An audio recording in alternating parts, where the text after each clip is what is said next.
Alright, stop scrolling for just 1 second because I need to ask you something. Do you actually think you know Family Guy Season 1? Because I thought I did.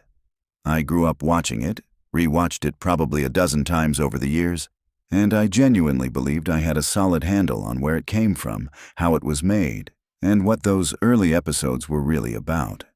Then I went deep. I mean really deep into the history of this show.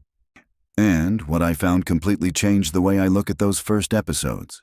There are facts buried in the origin of Family Guy Season 1 that most fans, even the obsessive ones, have absolutely no idea about. And once you hear them, you will never watch those early episodes the same way again. So if you have ever spent even 5 minutes with Peter Griffin and the gang, you need to stick with me through this entire video. Because I promise you, by the end, and your understanding of one of television's most culturally significant animated shows is going to be fundamentally different. Let's get into it. Let's start at the very beginning, because the story of how Family Guy actually came to exist is genuinely one of the most unlikely origin stories in television history. The show was created by Seth MacFarlane, and by the time it premiered, he was just 24 years old. 24. Think about that for a moment. When most people are still figuring out their careers, still deciding what city they even want to live in, Seth MacFarlane was launching what would eventually become one of the most recognizable animated franchises in the history of American television. But the path that got him there is where things start getting really interesting. MacFarlane had been developing his style at Rhode Island School of Design, and during his time there, he created short animated films that would lay the actual groundwork for Family Guy. One of these was called The Life of Larry, and another was called Larry and Steve. These shorts featured a bumbling, not particularly bright middle-aged man and his more intellectually capable dog companion. Sound familiar? Because that dynamic, that exact relationship between a lovable but dim man and a smart dog, became the foundational blueprint for Peter and Brian Griffin. The Griffins essentially evolved directly from these student film characters, which means the roots of Family Guy go all the way back to college art projects. That alone is remarkable. MacFarlane sent these shorts to Hanna-Barbera, actually got hired there after graduation, and the rest of that story started building toward what we now know as Season 1. But here is something that tends to get glossed over when people talk about the show's history. Family Guy did not premiere to massive fanfare. When it first aired on January 31st, 1999, following the Super Bowl 33 broadcast, the show had an enormous built-in audience. Fox had strategically placed the pilot episode right after one of the most watched television events of the year. Tens of millions of people saw that first episode simply because they were already sitting there with their televisions on, and the ratings were genuinely impressive in that initial window. But what followed in the regular time slot was a much more complicated picture. The show was not an immediate runaway hit in the traditional sense. It was a slow burn, a complicated and contested early life that would eventually lead to one of the most dramatic stories in television history. We will get to that part later. But understanding that the Super Bowl launch was both a massive blessing and a complicated setup is important context for everything that follows. Now let's talk about the actual content of Season 1, because there are specific episode details and behind-the-scenes facts that most people have never heard. The first season was only 7 episodes long. 7. In an era when most network television seasons ran upward of 20 episodes, Fox gave Family Guy just 7 episodes to make its case. This is actually crucial to understanding the creative decisions made in those early episodes. The writers and MacFarlane knew they were working with an extremely tight window to establish these characters, establish the world, and establish the show's comedic voice. Every single episode in that first season carried enormous weight because there was no room for filler. There was no throwaway episode in a 7-episode season. Each installment had to pull its weight. And when you rewatch Season 1 with that knowledge, you start noticing how intentional the character introductions feel. The pilot episode, Death Has a Shadow, does something genuinely smart from a storytelling perspective. It establishes Peter as someone who makes catastrophically bad decisions but means well. It shows Lois as the more capable and grounded partner. It introduces the kids with their defining characteristics already in place, and it uses Brian as the voice of reason. All of that happens in a single episode. The show did not take 3 or 4 episodes to find its footing in terms of character definition. It walked in already knowing who these people were. That level of clarity in a pilot episode is rarer than you might think. One of the things that surprises people when they go back to season 1 is how different the animation looks compared to what the show became. The early episodes have a noticeably rougher quality, slightly different character proportions, and a visual style that feels a bit more tentative than the polished look the show developed in later seasons. This is actually completely normal for animated shows, which go through enormous visual evolution over their runs. But the degree of change between Season 1 Family Guy and the show in its later years is striking when you put them side by side. Characters look subtly but distinctly different.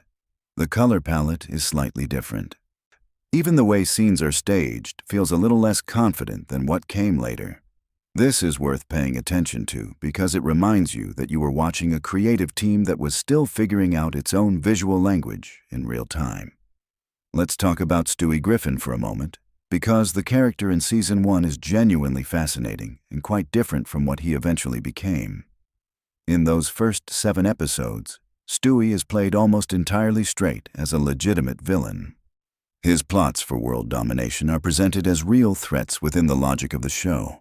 His contempt for Lois is visceral and played with actual menace. The joke is partly that this infant is homicidal and megalomaniacal, but the creative team was fully committed to letting Stewie be genuinely sinister. There is a darkness to early Stewie that the show gradually softened over time as the character became more of a comedic foil and eventually evolved into the version that most modern viewers know, which leans much harder into his flamboyance and his relationship with Brian. But in Season 1, Stewie was conceived and executed as a character with genuine menace, and that original intention gives those early episodes a distinct energy. Here is something that will actually blow your mind if you have never thought about it before. When Family Guy premiered, The Simpsons had already been on the air for 10 years. 10 years of establishing what an animated primetime family comedy could be, what it should look like, and what audiences expected from it. MacFarlane and his team were launching into a landscape where The Simpsons had essentially defined the entire genre. The critical comparisons were immediate and relentless. But critics in 1999 overwhelmingly described Family Guy as a Simpsons knockoff, as derivative, as a lesser imitation of something that had already been done better. These reviews were brutal in some cases, genuinely dismissive, and they reflected a media environment that was not particularly interested in giving the show the benefit of the doubt. Understanding this critical reception context is important because it shaped everything that followed. The show launched under a cloud of critical skepticism that it would spend years fighting against, and yet the audience response was genuinely different from the critical response. While critics were largely underwhelmed, viewers who actually watched those early episodes found something in Family Guy that kept them coming back.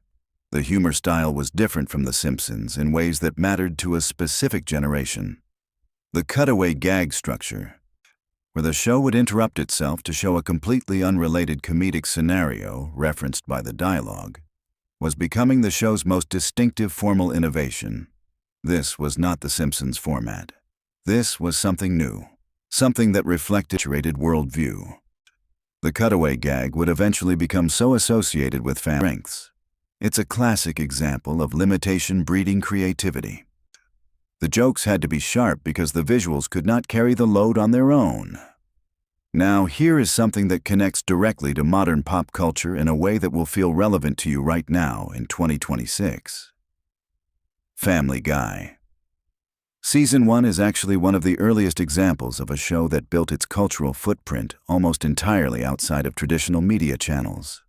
Before social media existed, before YouTube existed, before any of the platforms we use today to share and discuss content, the Family Guy was spreading through pirated downloads, through DVD copies passed between friends, through people recording episodes on VHS and sharing them. The show built its cult following in the early internet era, through some of the earliest peer-to-peer file-sharing technologies. This was genuinely novel at the time. Family Guy was one of the first shows to demonstrate that television audiences could be assembled and maintained outside of traditional broadcast metrics. This history makes it a fascinating precursor to how we consume and share content today. But we need to talk about what happened next, because the story of Family Guy after Season 1 is one of the most dramatic in television history, and it is completely inseparable from understanding why Season 1 matters so much. After the show completed its initial run and moved into subsequent seasons, Fox canceled Family Guy in 2002. Canceled. The show was done. Finished. It was pulled from the schedule and appeared to be gone permanently. By conventional wisdom at the time, that should have been the end of the story. Most canceled shows from that era simply disappeared. Their casts moved on, their creators developed new projects, and audiences found new things to watch. That is the normal trajectory. Family Guy did not follow the normal trajectory. What happened instead was that Adult Swim, the late-night programming block on Cartoon Network, began airing reruns of Family Guy. And something remarkable happened. The ratings for these reruns were extraordinary. A show that Fox had deemed not commercially viable enough to keep on the air was pulling in massive numbers when replayed on a cable channel aimed at young adults watching late at night. This proved something fundamental about Family Guy's audience. The people who loved the show were intensely loyal and would seek it out whenever and wherever it was available. They were not passive viewers who would tune in at whatever time the network told them to. They were active fans who genuinely wanted more of the content. The DVD releases added another dimension to this phenomenon. When Family Guy's seasons became available on DVD, they sold extraordinarily well. These sales provided concrete commercial evidence that there was a substantial audience willing to spend money on this show. And that combination, strong Adult Swim ratings plus strong DVD sales, is what convinced Fox to do something almost unprecedented in television history. They brought Family Guy back. The show was uncanceled and returned to television in 2005, making it one of the very few shows in American television history to be canceled and then genuinely revived because of audience demand. Without Season 1, without those 7 episodes establishing the world and the characters and the voice that would hook a generation of viewers, none of that revival story happens. Season 1 is the foundation that everything else was built on. Now let's get into some of the more specific and surprising details about individual episodes from Season 1, because this is where things get really granular and really interesting for the true fans. The second episode of Season 1, titled I Never Met the Dead Man, features a plot centered on Peter accidentally destroying the town's cable television signal and the Griffin family being forced to find other ways to entertain themselves. What is fascinating about this episode in retrospect is how it functions as a meditation on television dependency and the role of media in family life. For a show that would go on to spend much of its existence commenting on and parodying other television content, this early episode about what happens when television disappears is almost self-aware in an interesting way. The Griffins are genuinely lost without their screen time. And the comedy of the episode comes from their inability to function as a family unit without the mediation of entertainment. It is funnier and smarter than it initially appears. The third episode, Chitty Chitty Death Bang, introduces some genuinely dark comedic territory around Stewie's backstory and his cult connections. And it also includes one of the season's strongest early demonstrations of Meg's role in the family dynamic. Meg, in Season 1, is treated as the overlooked middle child. The teenager whose experiences and feelings are consistently deprioritized by her parents in favor of whatever crisis Peter has created this week. This treatment of Meg would become more extreme and more deliberately cruel as the show progressed. But in Season 1, there is still something almost sympathetic about how her storylines are constructed. She is recognizably a teenager trying to figure out who she is. And the show has some genuine warmth in how it approaches her character in these early episodes. Warmth that would become increasingly complicated in later seasons. Something that genuinely surprises people when they look into the production of Season 1 is how much of the voice cast established in those 7 episodes would remain with the show for its entire subsequent run. Seth MacFarlane himself voices Peter, Stewie, Brian, and Quagmire, which is an extraordinary range for a single performer to maintain across a long-running series. Alex Borstein as Lois, Mila Kunis as Meg, Seth Green as Chris, and Mike Henry in various roles were all present from the beginning. The core cast was fully assembled in Season 1, and that core would hold together through decades of production. This kind of cast stability is genuinely unusual in long-running television, and it speaks to the strength of the creative relationships that were established in those early episodes. When you hear those voices in Season 1, you are hearing the definitive versions of those characters, the voices that would define them forever. Here is a fact about the show's cultural context in 1999 that adds another layer to understanding Season 1. The late 1990s were a specific and interesting moment in American comedy.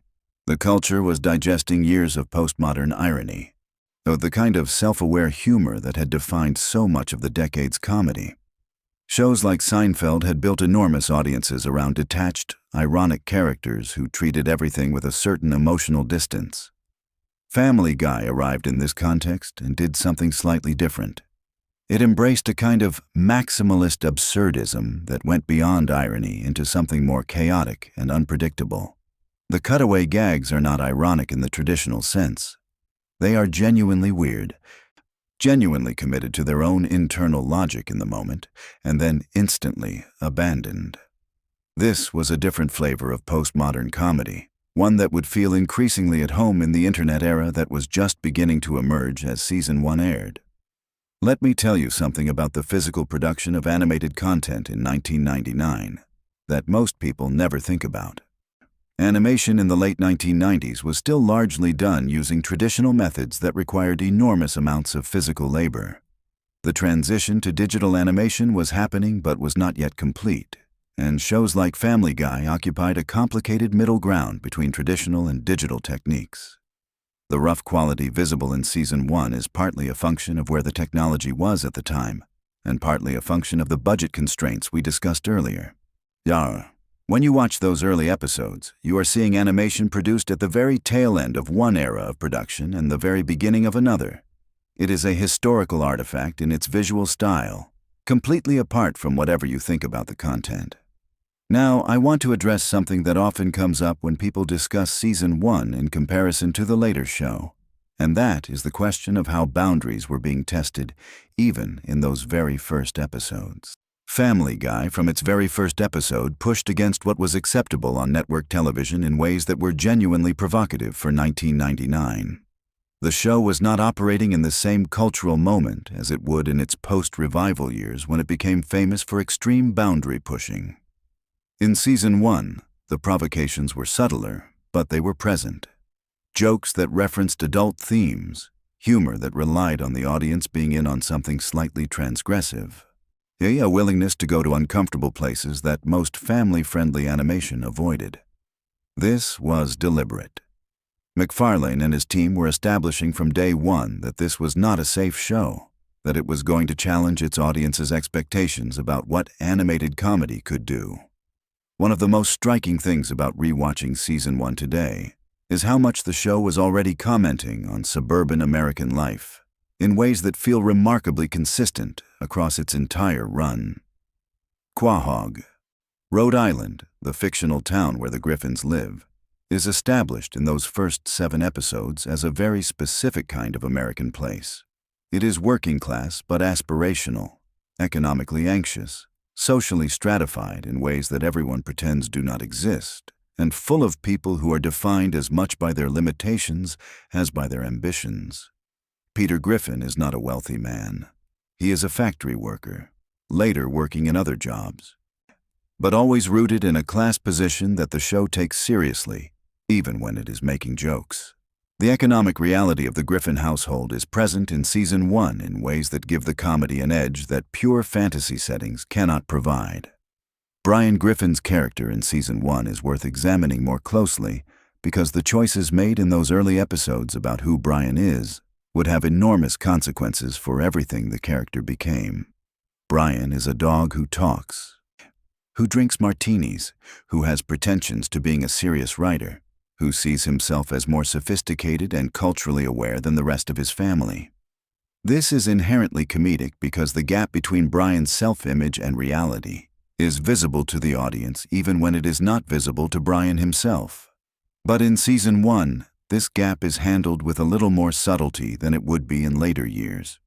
Early Brian has genuine moments of insight and genuine moments of connection with other characters that make him sympathetic rather than just a target for jokes about his pretension. The character is more fully human, so to speak, in those early episodes, and that humanity is what made viewers care about him enough for his later development to matter.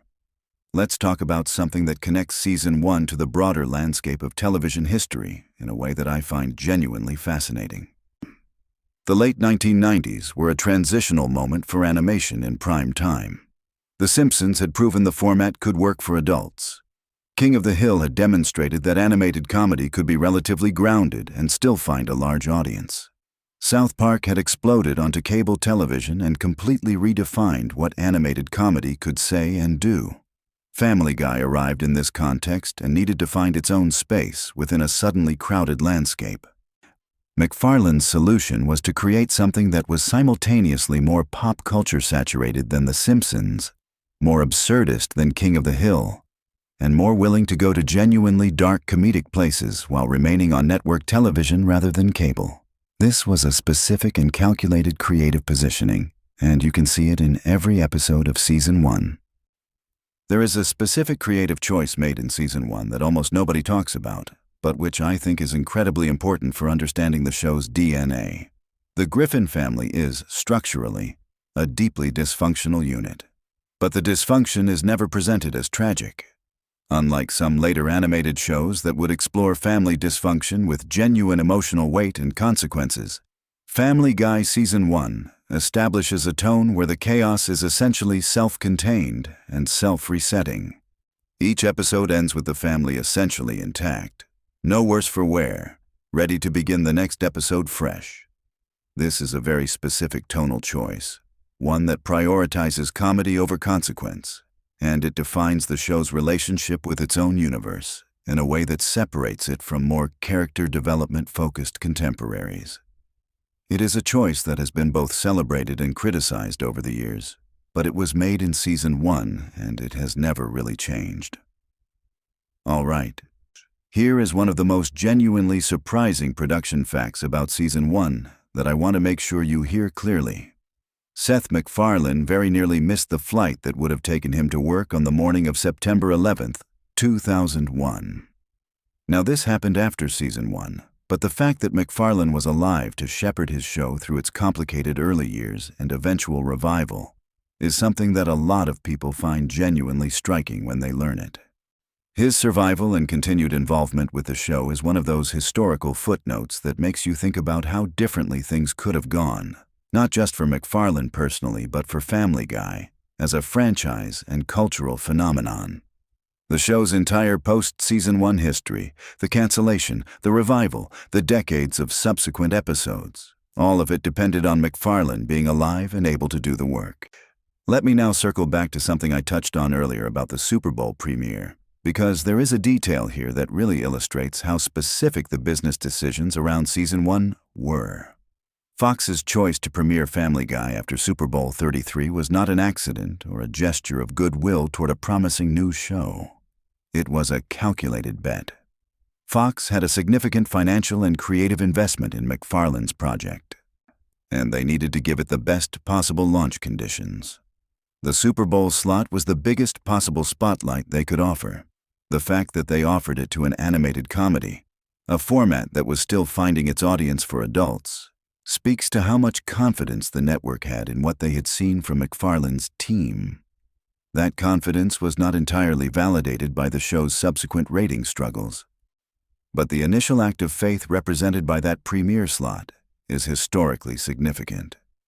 Now, as we approach the end of this deep dive, I want to bring everything back to why Season 1 of Family Guy matters today, in 2026, when the show has been on the air for more than 2 decades with breaks and revivals, and has become one of the most globally recognized animated brands in television history. The reason Season 1 matters is that it represents a moment of genuine creative ambition and risk. MacFarlane was a 24-year-old making his first major television project, working with a small team on a limited budget in the shadow of The Simpsons, launching against critical skepticism, trying to establish something that had never quite been done in the way he wanted to do it. Season 1 is the document of that attempt. It is imperfect in all the ways that first seasons of great shows are imperfect. The animation is rougher. Some of the jokes are less precisely calibrated than what the show would eventually produce. Some of the character dynamics are still finding their final form. But the energy of those 7 episodes is irreplaceable. There is something in Season 1 of Family Guy that later seasons, for all their polish and confidence and bigger budgets and more refined storytelling, cannot quite replicate. It is the energy of something being invented in real time, of a creative team discovering what their show is capable of through the actual act of making it. When you watch Death Has a Shadow with that context in mind, you are watching a group of talented people taking a real creative risk, and mostly pulling it off in front of an audience of tens of millions. That is remarkable regardless of what you think about the show's humor or its cultural legacy. Here is my final surprising fact for you, and I think it might be the one that really sticks. If you add up the total runtime of Season 1 of Family Guy, 7 episodes at roughly 22 minutes each, you get less than 3 hours of television. Less than 3 hours of content launched a franchise that has generated billions of dollars, spawned multiple spin-offs, defined the comedic sensibilities of an entire generation, influenced the structure of internet humor in ways that are still being debated, and demonstrated that audience loyalty is a more powerful force than network ratings metrics could ever measure. Less than 3 hours of animated television about a not particularly bright man from Rhode Island and his talking dog and his cartoonishly villainous baby changed the landscape of American comedy. That is not an exaggeration. That is just what happened. So if you have never gone back and watched those first 7 episodes with fresh eyes and the knowledge of everything I have shared with you today, I genuinely think you should. Watch them knowing that Seth MacFarlane was 24 years old. Watch them knowing the critical reception was brutal. Watch them knowing that the show would be canceled, revived, and go on to run for decades. Watch them knowing that Stewie was originally meant to be taken seriously as a villain. Watch them knowing that the cutaway gag format was an innovation, not just a quirk. Watch them knowing that the rough animation you see was produced during a transitional moment in animation technology. Watch them with all of that context and tell me they do not feel different, richer, more interesting than they did before. If this video gave you at least one fact you genuinely did not know, I want to hear about it in the comments. Which one hit you the hardest? Which one are you going to tell your friends about? Because I really do love hearing from people who are as genuinely fascinated by the history of television and pop culture as I am. And if you want more deep dives like this one, more videos that go past the surface level of the things you think you already know, make sure you subscribe and turn on notifications because I have got more coming that you are absolutely not going to want to miss.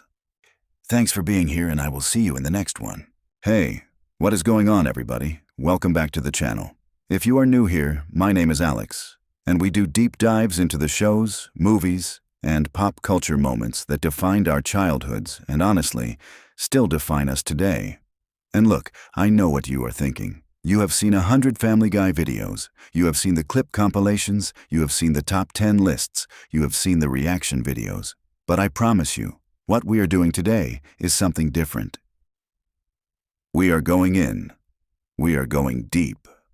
We are talking about one of the most underrated and genuinely fascinating seasons in the entire run of the show. And I am talking about Season 4 of Family Guy. Now buckle up, because some of these facts are going to completely change how you watch these episodes.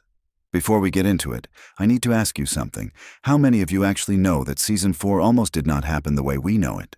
Because the whole context around this season is wild, and we are going to get into all of that. Stick around because I have saved the absolute craziest facts for the end of this video, and trust me, you do not want to miss them. Drop a comment right now if you are a Family Guy fan. I want to know your favorite season because that debate is always fire in the comments section. All right, let us set the stage. Family Guy had been canceled by Fox. The show was done. It was over. They pulled the plug after season 3, and for a while it genuinely seemed like the Griffin family was just going to fade into television history. But then something incredible happened, and this is really where season 4 gets its entire identity from. Adult Swim picked up the reruns, started airing the old episodes, and the ratings were absolutely through the roof. People were watching in massive numbers, DVD sales went crazy, and Fox executives suddenly realized they had made a potentially massive mistake. The show was brought back, and season 4 premiered in 2005, making Family Guy one of the very few animated shows in television history to get canceled and then successfully return. That context is everything when you are watching season 4, because you can feel in the writing that the creators were energized, they were hungry, and they had something to prove. The whole season has this electricity to it that you can really sense if you pay attention. Now here is the first fact that I think is genuinely mind-blowing if you are a real fan of the show. The episode Stewie Loves Lois, which opened the 4th season, was not just a fun episode about Stewie developing an unusual attachment to his mother. It was also a very deliberate creative statement. Seth MacFarlane and the writers wanted to show audiences that the show had evolved during its time off the air. The dynamic between Stewie and Lois in the earlier seasons was almost entirely defined by Stewie wanting to kill her. That was basically the whole joke for a long time. But in season 4, they started exploring something more layered and, honestly, more interesting. Stewie is still chaotic and still absolutely unhinged in the best possible way. But there is this vulnerability introduced that makes him feel like a more complete character. The show used its comeback to intentionally deepen the characters rather than just doing the same thing that worked before. And that creative decision is honestly what separates great television from mediocre television. Let us talk about Peter Griffin for a second, because season 4 is arguably where Peter becomes the version of Peter that most people think of when they picture the character today. In the earlier seasons, Peter was definitely funny, but he was a bit more of a straightforward, bumbling dad archetype. By season 4, the writers had really leaned into making Peter this force of nature, this unstoppable chaos engine, who somehow stumbles through life and always ends up more or less okay. There is a confidence in the writing around Peter in season 4 that you can feel. The jokes land harder, the physical comedy is more committed, and the pop culture references feel more deliberately chosen rather than just thrown in. True, Peter Griffin in season 4 is Peter Griffin at the height of his comedic power in a lot of ways. Okay, here's something that a lot of casual fans do not know. Season 4 is when the show really started leaning into what would become its signature style of cutaway humor in a much more structured and intentional way.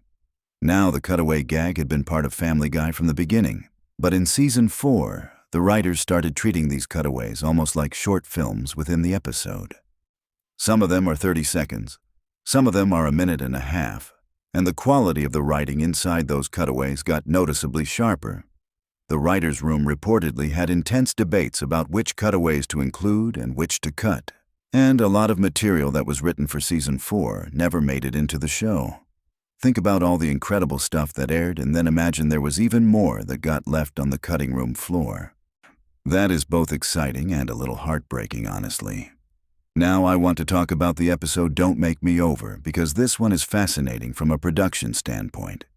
This was the first new episode of Family Guy to air after the revival, not counting the season premiere in terms of fan reception, and it got enormous attention. The episode centers on Meg getting a makeover and becoming temporarily popular, which is a pretty classic sitcom premise. But Family Guy takes it in directions that a standard sitcom absolutely would not go. What is interesting is that the writers were very aware of how much scrutiny this episode was going to receive. They knew people were watching to see if the show still had it after being off the air for years, and they were essentially writing under a microscope. The fact that they delivered something genuinely funny and memorable under that kind of pressure says a lot about the strength of the team they had assembled. Let me hit you with a casting fact that is pretty wild. Season 4 is full of incredible guest appearances, and the show managed to pull in some seriously impressive names. The guest casting in this season was on another level, partly because the show's revival had generated so much buzz that celebrities were genuinely excited to be involved. Being on Family Guy had transformed from being a quirky niche thing into being a legitimate pop culture moment. Some of the guest voices in Season 4 include people who you would not necessarily expect to show up in an animated comedy, and the range of those appearances tells you a lot about how the show's reputation had shifted during its time away from television. Here is a fact about the writing process that I find absolutely fascinating. The Family Guy writer's room in Season 4 operated on a system where any writer could pitch any joke for any scene, regardless of whose episode it was. This is a collaborative approach that sounds chaotic, but apparently worked incredibly well for this show specifically. MacFarlane has talked about how the nature of Family Guy's humor, with its rapid-fire references and its willingness to go absolutely anywhere. I required a room full of people who were all deeply knowledgeable about pop culture, film, television history, and just weird, obscure stuff in general. The writers were essentially competing with each other in the best possible way, trying to out-reference and out-funny each other. And the episodes that resulted from that environment have this density of jokes that rewards repeated viewing. You catch something new every time you watch a Season 4 episode, and that is not an accident. That is the direct result of 20 or 30 writers all bringing their absolute best material to every single episode.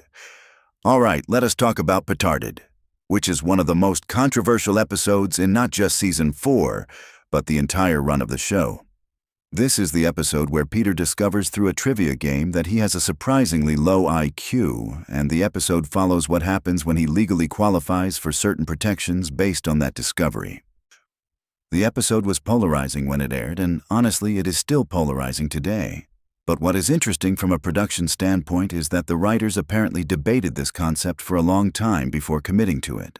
There were real concerns internally about whether the premise was going to land the way they wanted it to, and there were multiple rewrites before the final version. The episode that aired is actually significantly different from the original pitch. And the evolution of that episode through the writing process is a great example of how comedy writing is much more thoughtful and deliberate than it might appear on the surface. Now, here is something that connects to a bigger trend in Season 4 that I think is worth appreciating. The season has a surprisingly emotional undercurrent running through it that I do not think gets talked about enough. For all the chaos and the offensive jokes and the wild cutaways, Season 4 has some genuinely touching moments scattered throughout. The relationship between Brian and Stewie, which would eventually become one of the most beloved dynamics in the show's entire history, really starts developing its emotional depth in Season 4. You start to see glimpses of a genuine friendship forming between this alcoholic talking dog and this evil genius baby. And those glimpses are genuinely sweet in a way that sneaks up on you. Brian and Stewie in Season 4 are kind of like two outcasts who have found each other. And that is unexpectedly moving when you think about it. Let us get into some pure trivia now, because some of this stuff is just delightfully random. Season 4 features the debut of several characters and running gags that would become absolutely central to the show's identity going forward. The season was essentially building a mythology in real time, adding layers to the world of Quahog that would pay off in later seasons. The writers were planting seeds in Season 4 without necessarily knowing which ones would grow into full storylines, which is actually a pretty common approach in long-running television but feels especially apparent in this particular season when you watch it with fresh eyes. The animation in Season 4 is also worth talking about because it represents a genuine leap forward from the earlier episodes. During the years the show was off the air, animation technology had continued advancing. And when Family Guy came back, it came back looking noticeably crisper and more polished. The character movements are smoother, the backgrounds are more detailed, and the action sequences, particularly the ones involving Stewie's weapons and gadgets, have a more cinematic quality to them. The show had a bigger budget in Season 4, partly because Fox was very motivated to make the revival a success, and that money shows on screen in ways that maybe viewers did not consciously notice, but definitely felt on some level. Here is a behind-the-scenes fact that I genuinely love. Seth MacFarlane reportedly watched an enormous number of classic Hollywood films and old television shows during the years Family Guy was off the air, and a lot of that material found its way into Season 4 in the form of references and parodies. MacFarlane's love of classic entertainment, particularly the golden age of Hollywood musicals and variety shows, has always been a part of his creative DNA, but it feels especially present in Season 4. There are moments in this season where the show essentially becomes a loving tribute to entertainment styles that most of its audience had never experienced firsthand, and MacFarlane was essentially introducing those styles to a whole generation through the filter of a completely insane animated comedy. That is actually kind of a beautiful thing when you think about it. Now let us talk about one of the most famous episodes from this season, which is the episode titled The Cleveland Loretta Quagmire. For people who may not remember, this episode deals with Cleveland discovering that his wife Loretta has been having an affair with Quagmire, and it is one of the more dramatically intense episodes in the show's history up to that point. What is fascinating about this episode is how the writers managed to play it mostly straight emotionally while still delivering on the comedy that audiences expected. Cleveland's reaction to the betrayal feels genuinely painful, in a way that sitcom storytelling often avoids because it is uncomfortable. But Family Guy leaned into it. This episode led directly to the spin-off Cleveland show several years later. So in a very real sense, this Season 4 episode planted the seed for an entirely separate television show. That is a pretty remarkable legacy for a single episode to carry. Let me tell you something about the music in Season 4 that I think deserves way more attention. Family Guy has always been a show that uses music brilliantly, and Season 4 is arguably where that musicality reached its peak during this era of the show. The original songs written for Season 4 episodes are genuinely clever pieces of comedy writing in their own right. Writing a funny song that also moves a plot forward and also reveals character is an incredibly difficult creative task, and the show made it look effortless in this season. Some of the musical moments from Season 4 have taken on lives of their own outside the show and are still referenced and shared by fans today, which tells you something about how they were crafted. Good comedy music is actually hard to write, and the team behind Family Guy Season 4 was really firing on all cylinders in this department. Okay, here is a fact that connects to the broader television landscape of 2005 and 2006. Season 4 was airing at a time when animated adult comedies were having a real moment. The Simpsons was still going strong, South Park was entering what many consider its creative peak, and Futurama was also making noise. Family Guy's revival dropped right into the middle of this environment and had to establish itself as something distinct. The writers were very aware of the competition and very aware that critics were ready to write the show off as derivative or shock-driven. Season 4 is in many ways a direct response to those criticisms, a season that is saying, look at how much we can do, look at how many different emotional registers we can hit. So, look at how ambitious this storytelling actually is underneath all the chaos. Whether or not it fully succeeded in changing critical opinion is debatable, but the ambition is real, and you can feel it throughout the season. Here is something I want to get into about Quagmire's character in Season 4. Because his arc across this season is really interesting. Glenn Quagmire is one of those characters who could easily be one-dimensional, and in earlier seasons he sometimes was. But Season 4 starts giving him more complexity, and you can see the writers figuring out that Quagmire is actually more interesting when he has genuine emotional responses to things, rather than just being the punchline to every inappropriate joke. The Cleveland Loretta episode is the most obvious example of this. But there are smaller moments scattered through Season 4 where Quagmire shows genuine humanity, and those moments make the character more compelling overall. It is the difference between a character being funny and a character being someone you actually care about, and Season 4 starts walking that line with Quagmire in a way the show had not really done before. Let me pivot to talking about Meg in Season 4, because I think Meg's treatment in this season is worth examining closely. Meg Griffin is one of the most interesting characters in Family Guy from a writing perspective because she exists as a lightning rod for the show's darker comedic impulses. The running joke about the family treating Meg poorly reaches new heights in Season 4, and the writers were clearly having a lot of fun with how far they could push this premise. But what is interesting is that Season 4 also gives Meg moments of genuine pathos and relatability. She is not just a punching bag in this season. She is also occasionally the most normal person in a family full of absolute lunatics. and the show acknowledges that in ways that are actually kind of sympathetic toward her. Now here is a production fact that blew my mind when I first learned about it. The average Family Guy episode, including in Season 4, takes somewhere between 8 and 10 months to produce from the initial writing stage to the final delivered episode. When you watch a 22-minute episode of Family Guy and laugh at a joke that seems effortless, that joke has been through multiple rounds of script notes, recording sessions, animatic reviews, animation production, post-production sound, and final quality checks. The spontaneity and looseness that makes Family Guy funny is entirely manufactured through a very long and very detailed process. The jokes that feel like they were just thrown in randomly are often the product of weeks of debate and refinement. That knowledge does not make the show less funny, but it gives you a deep appreciation for the craft involved. All right, I promised you some truly wild facts, and here we go. There is an episode in Season 4 called Jungle Love, where Peter ends up taking Chris to what is supposed to be a music festival, but things go completely sideways in the most Family Guy way possible. The episode features some musical performances that were genuinely ambitious for an animated show to pull off, and the production team had to solve some real technical and creative challenges to make those sequences work the way they did.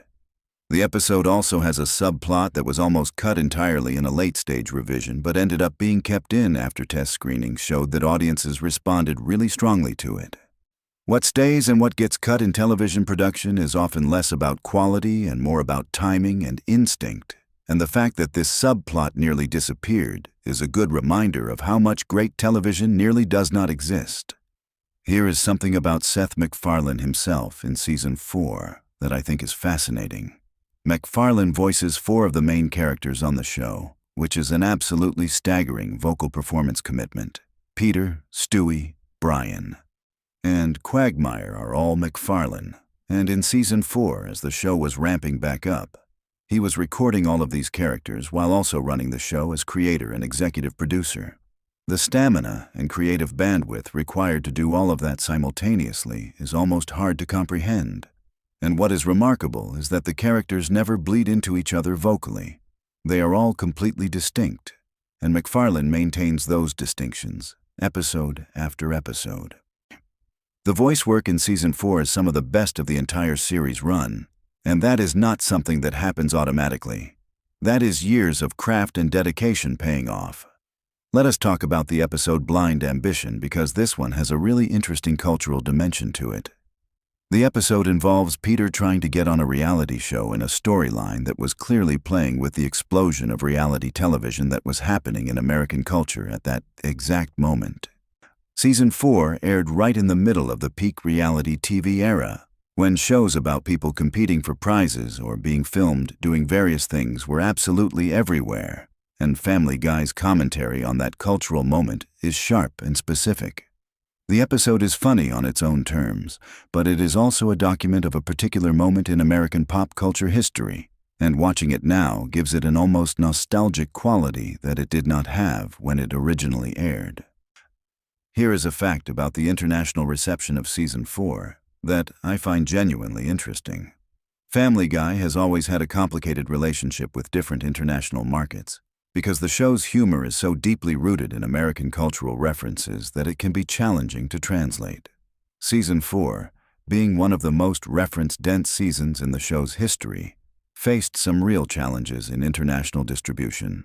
Some jokes simply do not translate, some references have no equivalent in other cultural contexts, and some of the comedy is built on assumptions about American institutions and experiences that audiences in other countries just do not share. The solutions that the international teams came up with varied wildly from market to market, and some of the translated or adapted versions of Season 4 episodes are genuinely fascinating objects in their own right. All right. We are heading toward the end of the season recap here, and I want to make sure we talk about what is arguably the most ambitious episode of Season 4, and possibly one of the most ambitious episodes in the show's entire history. Without getting too deep into spoilers for those of you who are planning to rewatch, there is a late Season 4 episode that essentially throws out the normal rules of how Family Guy episodes work and does something completely structurally different. The episode drew enormous attention when it aired and remains one of the most discussed episodes among serious fans of the show. What is remarkable about it is that the writers clearly knew they were taking a big swing, and the episode succeeds or fails for different viewers based entirely on whether they are willing to go on that particular ride. The fact that the show tried it at all, especially in a season where they were already under enormous pressure to justify the revival, says everything about the creative confidence of the team. One more thing I want to mention before we get to the really juicy final facts. Season 4 has an episode called Breaking Out is Hard to Do, where Lois gets addicted to shoplifting, and this episode is a masterclass in how to escalate a comedy premise. The episode starts with a relatively grounded situation, Lois shoplifting something small on a whim, and then keeps building and building until it reaches a conclusion that is absolutely insane, but feels completely logical given everything that came before it. This kind of escalation structure is actually really hard to write well. And a lot of comedy shows fall apart in the escalation because they either go too far too fast or they do not commit hard enough at the end. Family Guy Season 4 figures out the pacing of escalation in this episode in a way that feels textbook perfect. And it is honestly worth studying if you are interested in comedy writing as a craft. Here is the fact I have been building toward this entire video, the one that I think really puts Season 4 in its proper context. When you look at the history of television revivals, shows that got canceled and came back, the track record is genuinely not great. Most shows that come back after cancellation either try too hard to recapture what made them popular the first time and end up feeling stale, or they try to reinvent themselves too dramatically and lose what made them special. Season 4 of Family Guy somehow managed to do neither of those things. It came back feeling both familiar and evolved, both nostalgic and forward-looking, both true to what the show had always been and genuinely new. That balance is almost impossibly hard to strike, and the fact that Family Guy hit it on the very first season back is remarkable. It is the main reason Season 4 holds such a special place in the hearts of fans who were there for the original run and then experienced the revival. Season 4 also directly demonstrated to the television industry that audience loyalty can survive cancellation, that home video and syndication can build or rebuild an audience, and that networks should pay closer attention to data about what audiences are actually watching rather than just relying on traditional ratings metrics. The return of Family Guy changed how television executives thought about canceled shows, and the ripple effects of that have been felt throughout the industry ever since. Every show that has ever been saved by fan campaigns, by streaming data, by DVD sales figures, every one of those stories exists in the shadow of what Family Guy Season 4 proved was possible. The writers knew all of this context when they were making Season 4. They knew they were writing something that was historically significant in addition to being a comedy show, and that awareness pushed them to be better. It pushed them to take risks they might not have taken in a normal season, to go for the big swings, to try the ambitious ideas, to not play it safe. And the result is a season of television that is funny and chaotic and weird, and sometimes uncomfortable and occasionally surprisingly moving and absolutely worth watching or rewatching today. So there you have it. Random facts about Family Guy Season 4 that hopefully gave you a new appreciation for what that season was, what it meant, and why it still matters. I want to know in the comments which fact surprised you the most. Was it the production timeline? Was it the behind-the-scenes stuff about the writer's room? Was it the stuff about how the revival changed the television industry? Drop it down below. I read every single comment. And if you want more content like this, we do deep dives on animated shows, live-action classics, films, all of it. Hit that subscribe button if you have not already. It genuinely helps the channel more than you know. Hit the like button if you enjoyed this video, and share it with a fellow Family Guy fan who needs to see it. I will see you in the next one. Take care of yourselves, and as always, stay curious. All right, let me tell you something wild. You think you know Family Guy? You think you sat through every single episode of Season 5, caught every joke, noticed every background detail, picked up on every single thing the writers snuck in there? I promise you, you did not. I have been down a rabbit hole so deep on this season that I genuinely lost track of time. And what I found is going to completely change how you look at some of the most iconic episodes ever made. So buckle up because we are about to go through some genuinely insane facts about Family Guy Season 5 that most people have never heard before. Before we get into it, I just want to say that Season 5 holds a very specific place in the hearts of Family Guy fans. This was the show at the peak of its confidence. The writers had already proved themselves. The characters had settled into who they were. And the creative team was pushing boundaries in ways that honestly television had never really seen before. This was the season where Family Guy stopped just being a funny cartoon and started being something that people genuinely talked about the morning after it aired. And when you start digging into what actually went on behind the scenes, in the writing room, in the animation process, in the decisions that got made about specific jokes and storylines, the whole thing gets even more interesting. So let us start with something that sets the tone for this entire season. The 5th season of Family Guy premiered on September 10th, 2006. Now that seems like a simple enough piece of information, but what makes it fascinating is the context around it. The show had already come back from cancellation once at this point.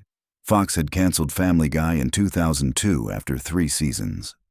And it came back in 2005 due to incredible DVD sales and strong ratings on Adult Swim. So by the time Season 5 rolled around, Seth MacFarlane and his team were operating with a very different kind of energy. They were not just making a show, they were making a statement. They were proving that they belonged back on television, and that attitude bleeds into every single episode of this season in a way that you can absolutely feel when you watch it.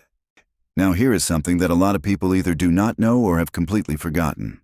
Season 5 is the season that gave us the episode Stewie Kills Lois and Lois Kills Stewie, which was a 2-part storyline that actually aired as the season finale and then the season premiere of Season 6. The production of these 2 episodes was treated with an almost movie level of seriousness by the creative team. The writers spent an enormous amount of time figuring out how to make both outcomes feel genuinely surprising while also being internally consistent with the characters. The animators put extra work into specific sequences that were designed to feel more cinematic than a typical Family Guy episode. When you watch those episodes back knowing that information, you start noticing things that you might have glossed over before. The lighting choices in certain scenes, the way specific camera angles are framed. There is a level of craft in those episodes that goes beyond what the show usually did. Let us talk about something a little more unexpected. The episode titled Chick Cancer, which is Season 5, Episode 7, contains what many people consider to be one of the most technically ambitious musical numbers in the history of the show up to that point. The production of that sequence involved a significant amount of coordination between the writers, the music department, and the animation team. What most people do not realize is that musical numbers in animated television are not written and produced the way you might imagine. The music typically gets recorded first, then the animation gets created to match it, which means the comedic timing of every single visual gag in a musical sequence has to be locked in before the animators even start drawing. The team working on Season 5 had become incredibly skilled at this process, and it shows in how tight and precise those moments feel. Here is a fact that absolutely blew my mind when I first came across it. Seth MacFarlane does the voices of Peter Griffin, Stewie Griffin, Brian Griffin, and Quagmire, among others. That is pretty well known at this point, but what is less talked about is the sheer recording demand that a season like Season 5 placed on him. He was not just the lead voice actor, he was also the showrunner and one of the primary writers. There were days during the production of Season 5 where Seth MacFarlane would spend hours in the recording booth doing voice work, then transition directly into writing meetings or editing sessions. The creative output required to maintain that level of involvement across an entire season of television is genuinely staggering when you think about it. And the fact that the quality of the show remained as high as it did throughout the season speaks to something remarkable about how that team operated. Okay, here is one that is going to get the real fans excited. The episode called Road to Rupert, which is Season 5, Episode 2, continues the road to tradition that the show had been developing since the Road to Rhode Island episode back in Season 2. These Road to episodes were always treated as special productions within the show. And Road to Rupert was no exception. The episode follows Stewie and Brian on a road trip to Aspen, Colorado to recover Stewie's stuffed animal Rupert after Peter accidentally sells him at a yard sale. What makes this episode fascinating from a production standpoint is how the writers balanced the comedic elements with genuine character development for Stewie and Brian. The dynamic between those two characters was something the creative team was very deliberately nurturing across this season, laying groundwork for emotional payoffs that would come later. Something worth noting about Family Guy Season 5 that does not get discussed nearly enough is the show's approach to celebrity cameos and references during this period. By Season 5, the show had developed a very specific philosophy about how to use celebrity appearances and references. Rather than simply putting a celebrity in an episode to generate buzz, the writers were much more interested in subverting expectations and using celebrity culture as a target for satire. Some of the references and cameos that appeared throughout Season 5 were planned months in advance with very specific comedic goals in mind. The writer's room for Family Guy was known for being a place where ideas got challenged and stress-tested before they made it onto the screen, and that process really shows in how layered some of the jokes from this season are. Now I want to talk about something that gets into the technical side of animation because I think it adds a whole new dimension to appreciating this season. By the time Season 5 was in production, the animation pipeline for Family Guy had become significantly more sophisticated than it was in the early seasons. The show uses a combination of traditional seal animation techniques and digital tools, and the team had spent years refining how those two approaches could work together. One of the things this allowed them to do in Season 5 was execute cutaway gags with more visual complexity than had been possible earlier in the show's run. Some of the more elaborate fantasy sequences and parody scenes from Season 5 episodes required coordination between multiple animation teams working in parallel, and the results are visible in how polished those moments look, compared to some of the rougher edges you can sometimes see in the earlier seasons. Let me drop another fact that I genuinely did not expect to find. The episode titled No Meals on Wheels is Season 5, Episode 14, and it deals with Peter opening a restaurant called McBurgertown out of the Griffin home. What makes this episode interesting from a behind-the-scenes perspective is that the premise originally went through several completely different versions before arriving at the version that aired. The writing team at Family Guy was known for a process of developing multiple directions for an episode premise before settling on the one that gave them the most comedic and narrative opportunities. The restaurant premise apparently provided so many different comedic avenues that the writers had a difficult time narrowing down which jokes and storylines to prioritize. The version of the episode that ended up airing represents only a fraction of the material that was developed for it. Here is something that connects to a broader truth about how this season worked. Season 5 of Family Guy is notable for how it handled continuity. Now, if you are a long-time viewer of the show, you know that Family Guy is not exactly famous for strict episode-to-episode continuity. Characters age inconsistently, events from one episode are sometimes ignored in others, and the show generally prioritizes the joke over narrative consistency. But Season 5 actually made some deliberate choices about which character developments to carry forward and which ones to treat as isolated incidents.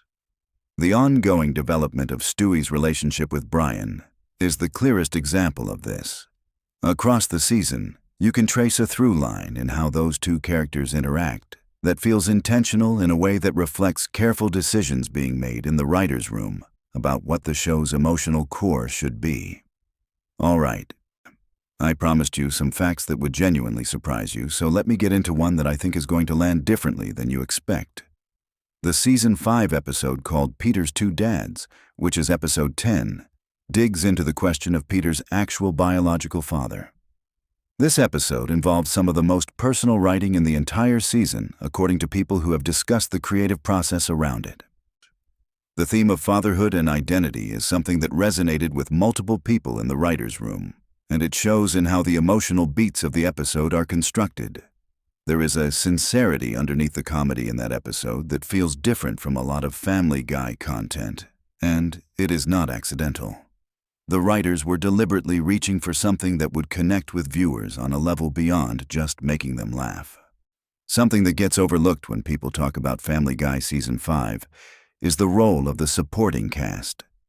Characters like Cleveland, Joe, and Quagmire had been part of the show since the beginning, but Season 5 made some specific choices about how to use them that shaped what those characters became going forward. Quagmire in particular was given material in Season 5 that added complexity to a character who had previously been used mostly as a one-note joke delivery vehicle. The writers were testing different versions of who these supporting characters could be, and some of what they found in Season 5 directly influenced the spin-off shows and character-focused episodes that came later. Let me give you a fact about the production timeline that adds some interesting context.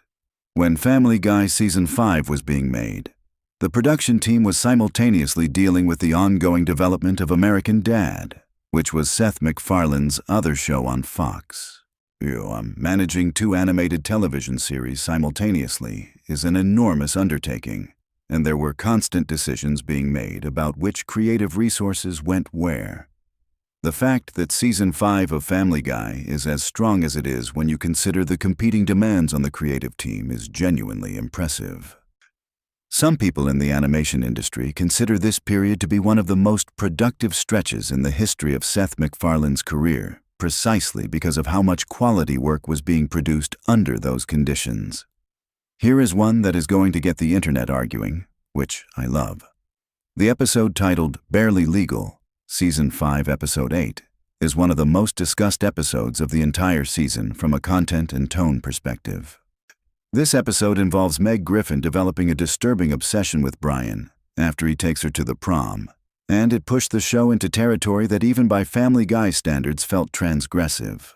What is interesting about this episode from a writing perspective is how it handled Meg's character.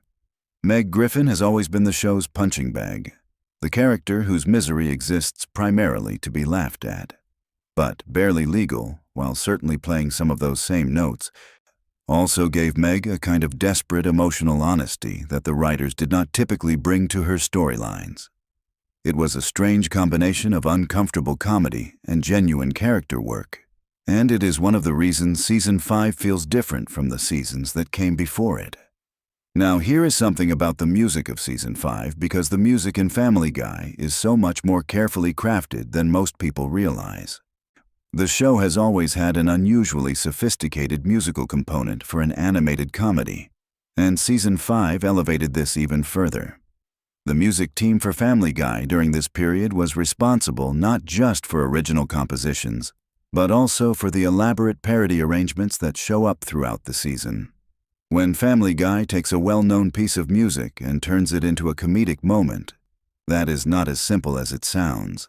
The arrangements have to be close enough to the original to trigger recognition in the viewer, but different enough to serve the comedic purpose of the scene. Getting that balance right requires real musical skill, and the team working on Family Guy Season 5 was exceptionally good at it. I want to circle back to something about Seth MacFarlane that I think adds real depth to your understanding of this season. By Season 5, MacFarlane had developed a very clear philosophy about what Family Guy was supposed to be doing. He was on the record in various interviews during this period talking about the show's relationship to classic Hollywood entertainment, particularly old musicals and the kind of comedy that was popular in the 50s and 60s.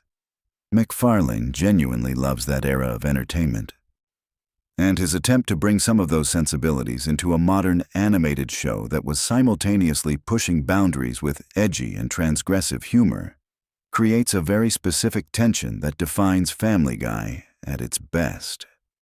Season 5 is probably the clearest expression of that tension in the entire run of the show. You can watch an episode from Season 5 and see moments of genuine, old-school charm sitting right next to jokes that would have been considered completely untouchable anywhere else on television. Let me throw another interesting production fact at you. The animation of Family Guy is handled by multiple studios, with the primary production handled domestically but significant portions of the actual animation work done overseas, which is standard practice for American animated television. What makes Family Guy interesting in this context is how the creative team maintained quality control across that distributed production process. By Season 5, the oversight systems that had been developed for the show were working extremely well, which is part of why the visual consistency of the season is so high.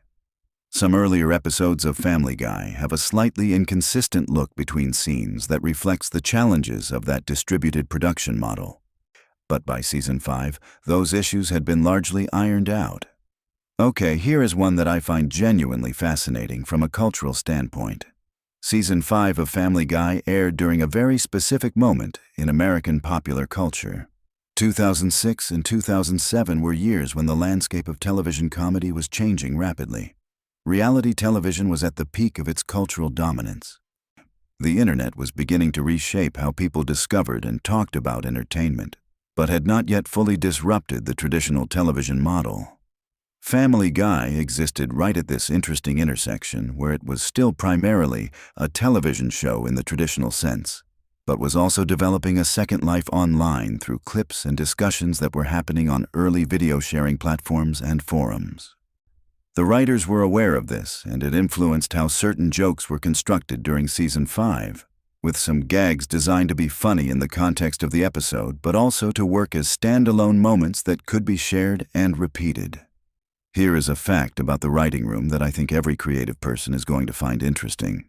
Family Guy has always been known for its large writer's room, which is somewhat unusual for an animated show. But many animated comedies operate with smaller creative teams. But Family Guy brought in a significant number of writers who came from very different backgrounds. Some had experience in traditional sitcoms, others came from sketch comedy, some were primarily known for their theatrical writing. This diversity of influences is part of what gives Family Guy its distinctive texture, where you will get a joke that feels like it belongs in a classic sketch comedy show, immediately followed by something that is almost surrealist in its construction. Season 5 is a particularly good example of how that mix of influences produced something genuinely unpredictable. Let me talk about an episode that I think is underrated in discussions of this season. The episode called Hell Comes to Quahog, Season 5, Episode 3, 2, involves a megastore called Superstore USA coming to Quahog and putting Peter out of a job at the shipping company. What makes this episode interesting is how it engages with economic and cultural anxieties about corporate consolidation and the death of small-town commerce.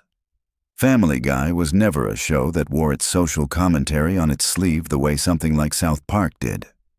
But Season 5 in particular has a number of episodes where the satirical underpinning is more coherent and pointed than the show usually attempted.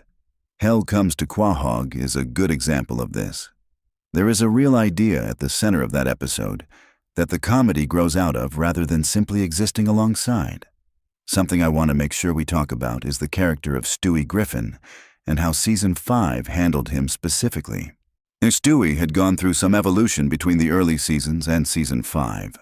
In the early episodes, Stewie was primarily a one-note joke machine built around the premise of an evil baby with world domination plans. By Season 5, the writers had moved away from that somewhat, developing Stewie as a more emotionally complex character with a specific and strange relationship to his own identity. Season 5 pushed this even further. And you can see the seeds of some of the most interesting Stewie storylines from later in the show's run being planted here. The writers were clearly interested in exploring what happened when you took this character who had been defined by one particular joke and asked deeper questions about who he actually was. Alright, here's a random fact that I love purely for how absurd it is. The amount of research that goes into Family Guy's historical and pop culture references is genuinely significant. The writer's room maintained extensive files of reference material that writers could draw on when constructing jokes. Some of the most obscure references that show up in Season 5 episodes required real research to get right, because the joke only works if the detail is accurate. There is a specific kind of comedy that Family Guy does where the humor comes partly from the specificity of the reference, and that specificity requires someone in the room to actually know their stuff. By Season 5, the research infrastructure that supported that kind of joke had become quite well developed. Let me give you something that connects the dots between Season 5 and the broader legacy of the show. Season 5 of Family Guy is frequently cited by fans and critics as one of the high points of the entire series run. If you look at ratings data and critical discussions from that period, you can see that the show was operating at a level of cultural relevance during Season 5 that it has struggled to consistently recapture since. Part of this is simply the nature of long-running television shows, which tend to have a peak creative period, and then find themselves in the difficult position of trying to maintain quality while the creative team exhausts their best ideas. But part of it is also that Season 5 represented a very specific confluence of factors that was difficult to replicate. The creative team was firing on all cylinders. The show had the benefit of having come back from cancellation and was motivated to prove itself. And the cultural moment was exactly right for what Family Guy was doing. Here is one more production fact that I think you will find surprising. The sound design on Family Guy is something that gets almost no attention in discussions of the show, but it is absolutely crucial to how the comedy works. The specific choices about sound effects, the timing of audio cues, and the way music is used to punctuate jokes all contribute enormously to whether a given moment is actually funny or falls flat. The sound team for Family Guy during Season 5 had developed an extremely precise vocabulary for how to use sound to maximize comedic impact. Some of the most satisfying moments from Season 5 episodes, the ones where a joke just lands perfectly, owe as much to the sound design choices as to the writing or the performance. Now I want to get into something that touches on the show's relationship with its own continuity and mythology in a way that I think is genuinely interesting. Season 5 contains several episodes that function as what you might call mythology-building episodes, where the writers were laying foundations for aspects of the Family Guy universe that would be explored more deeply later. The two-part Stewie kills Lois and Lois kills Stewie storyline is the most obvious example, but there are subtler instances throughout the season where the writers were clearly thinking about the long game for specific characters and storylines. This kind of forward thinking was somewhat unusual for a show that had traditionally operated on a much more episodic basis, and it reflects the growing ambition of the creative team as they settled into their position as one of the most important shows on Fox's animation block. Let me drop one more fact that I think will genuinely surprise some of you. The table reads for Family Guy episodes, which are the initial read-throughs of scripts with the full cast, were known to be quite lengthy and involved. Scripts would frequently be significantly altered between the table read and the final recorded version based on what worked and what did not work when the words were actually being spoken aloud by the actors. Season 5 in particular went through significant rewrites at the table read stage for several episodes.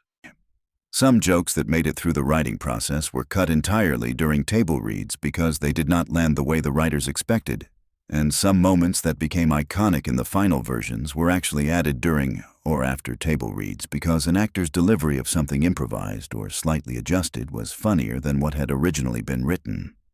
There is something I want to say about Brian Griffin specifically because Brian is one of the most interesting characters in Season 5.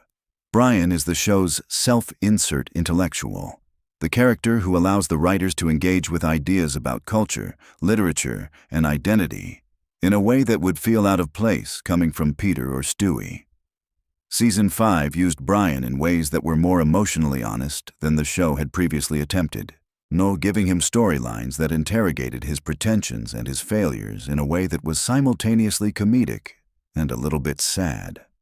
The writers were clearly interested in using Brian to explore something about the particular kind of person who considers himself more enlightened than the people around him, but consistently fails to live up to his own ideals. That is rich comedic and dramatic territory, and Season 5 dug into it with real commitment. Here is a fascinating detail about how specific episodes from Season 5 were marketed and promoted. Fox's promotional strategy for Family Guy during this period was very much focused on the edgier and more provocative elements of the show, because those were the aspects that generated the most discussion and controversy. But what is interesting is that some of the promotional material for Season 5 episodes actually undersold what those episodes were doing creatively. Some of the most technically and emotionally ambitious work in the season was packaged as straightforward shock comedy in promotional materials, which meant that some viewers came in expecting one thing and got something considerably more interesting. This disconnect between how the show was marketed and what it was actually doing is part of what makes Season 5 such an interesting object of study. I want to wrap this up by zooming out and talking about what Season 5 of Family Guy means in the larger picture of animated television. The show arrived back from cancellation with something to prove, and Season 5 represents the fullest expression of what it proved. It demonstrated that an animated comedy for adults could sustain a level of creative ambition over an entire season, could balance outrageous comedy with genuine character work, could be both proudly lowbrow and surprisingly sophisticated within the same episode, or even the same scene. That combination is genuinely difficult to pull off, and Family Guy Season 5 pulled it off more consistently than almost any other season of the show. The people who made this season were working at the intersection of enormous commercial pressure, genuine creative ambition, and the very specific freedom that comes from knowing your audience trusts you. No. Every one of these facts we have talked about today points to the same underlying truth, which is that the thing you watched and laughed at and quoted to your friends was the result of an enormous amount of careful, deliberate creative work. The jokes that seemed thrown off and random were usually the product of long discussions and multiple rewrites. The character moments that hit you somewhere unexpected were the result of writers who understood those characters deeply enough to find the genuine emotion underneath the comedy. That is what makes Family Guy Season 5 worth going back to and worth thinking about seriously. Not just as a collection of funny moments, though it absolutely is that, but as the work of a group of genuinely talented people who were operating at the peak of their abilities and who produced something that has stayed in the cultural conversation for almost 2 decades since it first aired. The next time you sit down to watch one of these episodes, I want you to keep some of these facts in your head. Notice the sound design. Pay attention to how the musical moments are constructed. Think about the balance between the shock comedy and the genuine character work.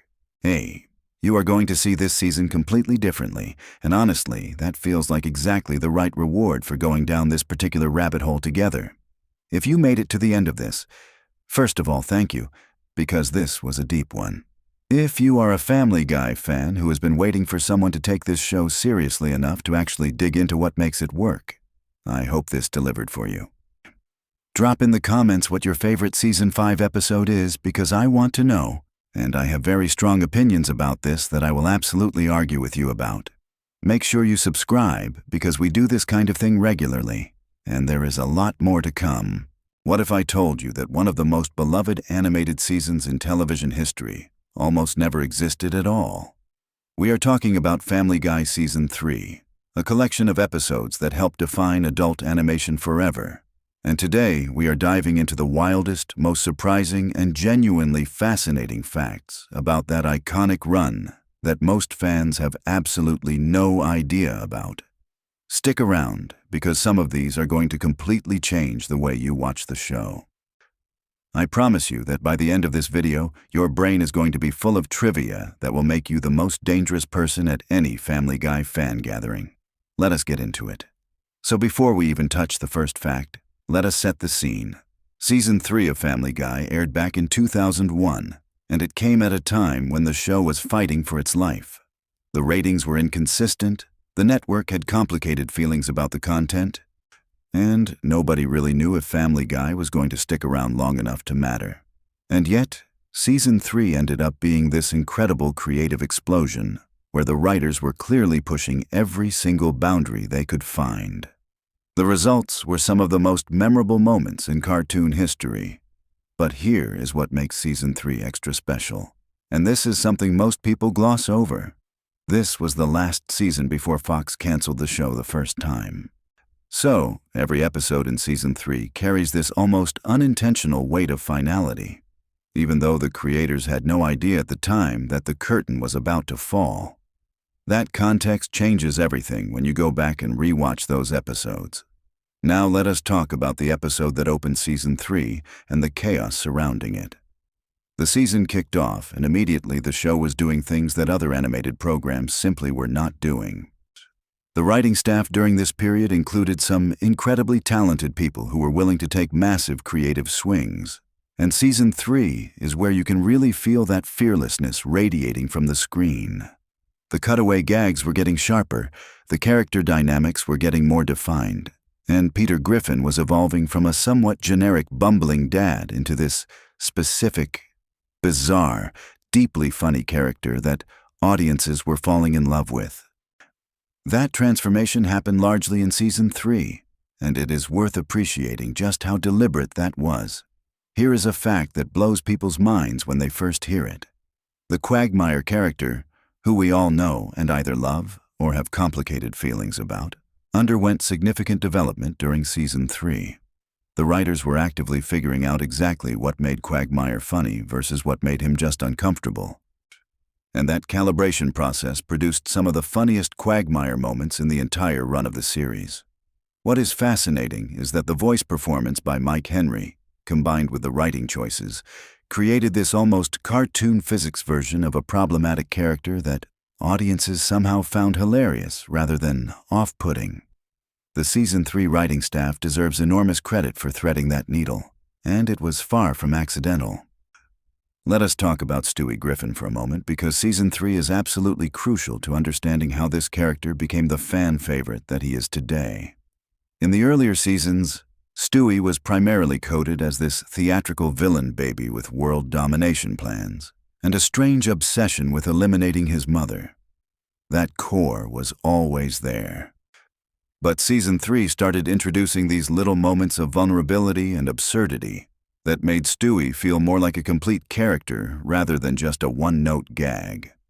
The writers began experimenting with what happened when you put Stewie in scenarios that had nothing to do with his evil plans, and the results were some of the most quoted lines and moments the show has ever produced. The evolution of Stewie Griffin as a comedic character is one of the great stories of Season 3. And most fans do not fully appreciate how much of that transformation happened during this specific run of episodes. Now here is something genuinely interesting from a production standpoint. The animation during Season 3 had some notable quirks and inconsistencies. And this was not laziness or carelessness. The production pipeline for animated television in the early 2000s was genuinely complicated, and Family Guy was working with international animation studios to bring the episodes to life. This meant that the creative vision articulated in the storyboards and scripts sometimes came back looking slightly different than intended. What is remarkable is that some of those happy accidents actually became beloved character animation moments. There are specific scenes in Season 3 where the animation does something unexpected, and it actually makes the joke funnier rather than undermining it. That kind of serendipity is part of what gives animated shows from this era their particular charm. Let us jump to one of the most famous episodes from Season 3, which is the Road to Rhode Island episode, and I want to share some context that most casual fans have never heard. This episode was groundbreaking in ways that the fan community sometimes underestimates. It established the road to format that would become one of Family Guy's most beloved recurring structures throughout the entire series. The decision to send Stewie and Brian on an adventure together was not obviously correct at the time. These were two characters who existed in very different comedic registers, one being a sophisticated intellectual dog, and the other being a murderous infant genius. And combining them required real creative confidence. The chemistry that emerged from that pairing became one of the most valuable creative assets the show has ever had. The music in Road to Rhode Island deserves its own discussion because this is where Family Guy really committed to the idea that it could be a genuine musical comedy. Seth MacFarlane's vocal abilities were deployed in a way that demonstrated this was not just a novelty. It was a legitimate artistic strength. The songs in that episode hold up in a way that most television songs from 2001 simply do not. There is a craftsmanship to those musical moments that reflects the genuine passion the creative team had for classic Hollywood musical traditions. MacFarlane grew up loving that era of entertainment, and Season 3 is where that love started flowing most freely into the actual content of the show. Okay, here is a fact that is going to make you look at the show differently. The writing room for Season 3 was producing scripts at an absolutely brutal pace, and the pressure on the writers was immense. Television animation has notoriously punishing schedules because you have to write the scripts far enough in advance to allow for the entire production pipeline to function, which means writers are sometimes working a year or more ahead of when an episode will actually air. This creates an interesting creative pressure cooker situation where the writers are making jokes and cultural references without always knowing exactly when or whether those references will land with audiences. Some of the most confident comedic swings in Season 3 were written by people who had no guarantee the show would even still be on the air when those episodes finally broadcast. Brian Griffin is another character whose Season 3 development deserves serious attention. The show was really starting to lean into the tension between Brian's self-image as a sophisticated intellectual and the reality of his often embarrassing and ordinary dog behaviors and desires. That gap between aspiration and reality is genuinely one of the richest comedic veins in the entire series, and Season 3 is where the writers started mining it most deliberately. The jokes about Brian's novel, his drinking, his failed romantic relationships, these all started crystallizing in Season 3 into the fully formed comedic portrait that audiences would spend the next 2 decades loving and laughing at. Here is something that speaks to the cultural impact of Season 3 specifically. Many of the episodes from this season ended up being the ones that lived on in pop culture memory long after the show itself was temporarily canceled. When Family Guy came back from the dead in 2005 thanks to DVD sales and Adult Swim reruns, a lot of the content that had converted casual viewers into passionate fans was from Season 3. People would buy the DVD sets and discover episodes they had never seen, and the Season 3 episodes were disproportionately represented among the ones that made people fall in love with the show all over again. That resurrection story is one of the most remarkable in television history, and Season 3 is a central chapter of it. Now, let us talk about Meg Griffin because this is actually a complicated and interesting story. Season 3 began more firmly establishing Meg as the family punching bag, and while that is not a particularly flattering role, the way the writers handled it during this season was actually more nuanced than it gets credit for. Meg had genuine comedic moments in Season 3 that went beyond just being the butt of jokes. And there were episodes where her perspective was treated with something approaching empathy. The full descent of Meg into pure punching bag territory happened later in the series. In Season 3, there was still some genuine attempt to give her a character beyond that function, and watching those episodes now you can see the writers wrestling with what they wanted to do with this character. Let us talk about the Cleveland character for a moment because Season 3 contains some excellent Cleveland moments that rarely get discussed. Cleveland Brown as a character was always operating as this calm, measured counterpoint to Peter's chaos, and the comedy of that contrast was working really well during Season 3. The specific dynamic between Cleveland and Peter during this period of the show has a warmth to it that later seasons sometimes lost. And if you go back and watch the Season 3 episodes specifically looking at how Cleveland and Peter interact, you notice these small character moments that are genuinely lovely in addition to being funny. Here is a production fact that most fans would find genuinely surprising. The voice recording sessions for Family Guy happen before the animation is produced, which means the animators are working from the actors' vocal performances to create the visuals rather than the other way around. This process means that the comedic timing you hear in the finished episodes is entirely dependent on the actors nailing their deliveries in the recording booth without the context of seeing the finished animation. For Season 3, which contains some extremely precise comedic timing in its cutaway gags and dialogue exchanges, this means the cast was essentially performing these jokes somewhat blind and trusting that the finished product would land correctly. The fact that so many of those moments work perfectly is a testament to the skill of that voice cast. Let us get into something that Season 3 does that I think is genuinely underappreciated in discussions about the show's creative legacy. Season 3 represents maybe the purest version of what Family Guy was actually trying to be before network pressure and demographic targeting started influencing the creative direction in more visible ways. There is an anarchic quality to some of the Season 3 storytelling that feels almost experimental by the standards of primetime animation at the time. Episodes would take structural detours that had no narrative justification beyond the fact that they were funny, and the confidence required to do that on a major network primetime show in 2001 was actually quite remarkable. Now, something really fascinating about Season 3 from an animation history perspective. The cutaway gag format, which Family Guy essentially popularized and which has since been copied and adapted by countless other animated shows and even some live-action productions, was really hitting its creative peak during Season 3. The ratio of setup to payoff in those cutaways was dialed in to an almost scientific degree by this point in the show's run. Earlier seasons had cutaways that sometimes went on too long or did not quite justify the interruption to the main story. By season 3, the writers had figured out the exact length and style that made those interruptions feel like rewards rather than distractions. That formula is now so familiar it almost feels inevitable, but someone had to figure it out, and it happened largely in season 3. Here is something that connects season 3 to the broader culture of the early 2000s in interesting ways.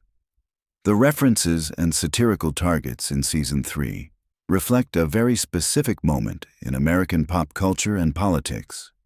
And revisiting those episodes now gives them this unexpected quality as time capsules.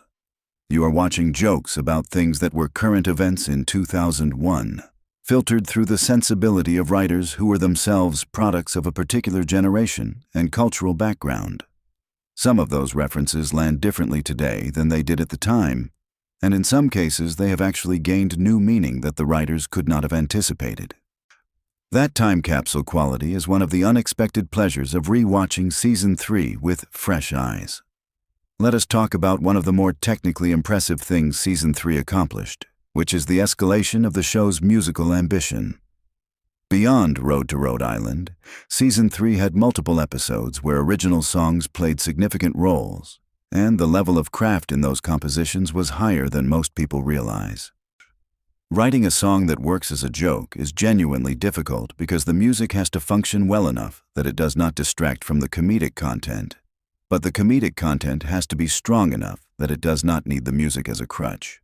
The season 3 team was threading that needle with impressive consistency, and it laid the groundwork for the increasingly ambitious musical moments that Family Guy would deliver in later seasons. Okay, here is a fact about season 3 that touches on something almost philosophical about animated television. One of the persistent debates in the Family Guy fan community is about which era of the show represents its creative peak. A significant portion of serious fans will argue that season 3 is where the show was firing on all cylinders before it became too aware of its own reputation and started playing to the crowd in less interesting ways. There is a freshness to season 3, a sense that the creators were still surprising themselves with what the show could do, that makes it feel qualitatively different from even some excellent later seasons. Whether you agree with that assessment or not, the argument is worth taking seriously. Let us discuss the episode Death Lives, which is one of the more emotionally interesting pieces of content in season 3, and one that does not always get the recognition it deserves. This episode took the show in a more sentimental direction without completely abandoning its comedic identity, and that balance is actually quite hard to achieve. The Peter and Lois relationship is treated with genuine affection in this episode, and the show demonstrates that underneath all the chaos and absurdity, there was a real marriage at the center of the story with actual emotional stakes. That emotional foundation is part of what separated Family Guy from pure nihilistic animation. And season 3 episodes like this one are where that foundation was most clearly visible. Here is something about the cultural footprint of season 3 that speaks to how influential this period of the show was. If you look at the development of adult animation throughout the 2000s and 2010s, shows that came later were clearly processing what Family Guy season 3 had done. The combination of pop culture satire, cutaway humor, musical comedy, and character-based emotional storytelling that season 3 exemplified became almost a template that other shows were either following or explicitly reacting against. The influence is not always acknowledged, but it is absolutely present, and season 3 is the purest expression of that template. Now let us get into something that fans of the show who pay close attention to continuity always find interesting about season 3. This season has some notable continuity quirks that are partly a product of the era in which it was made.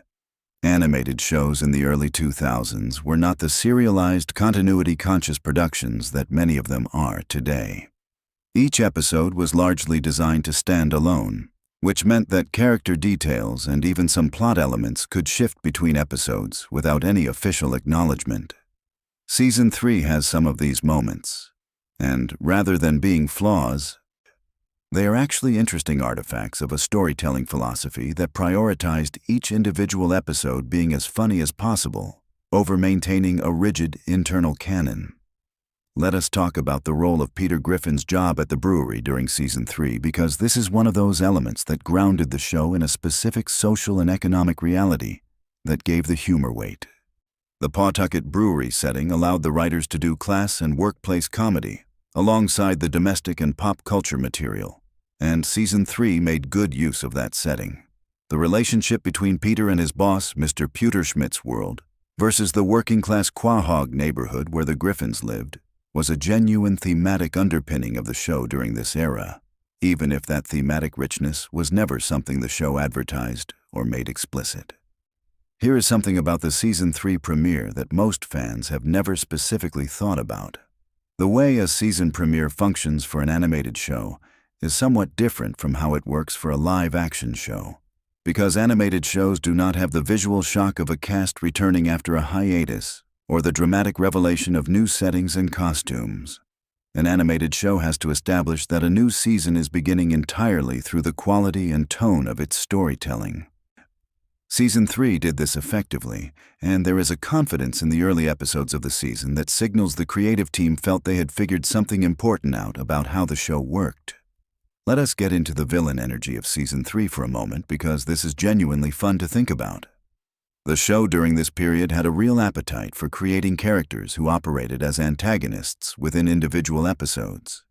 And the variety and creativity of those antagonistic figures was genuinely impressive. From petty social rivalries to larger absurdist conflicts, Season 3 gave us a gallery of minor antagonists that served as perfect foils for the Griffin family's particular brand of chaos.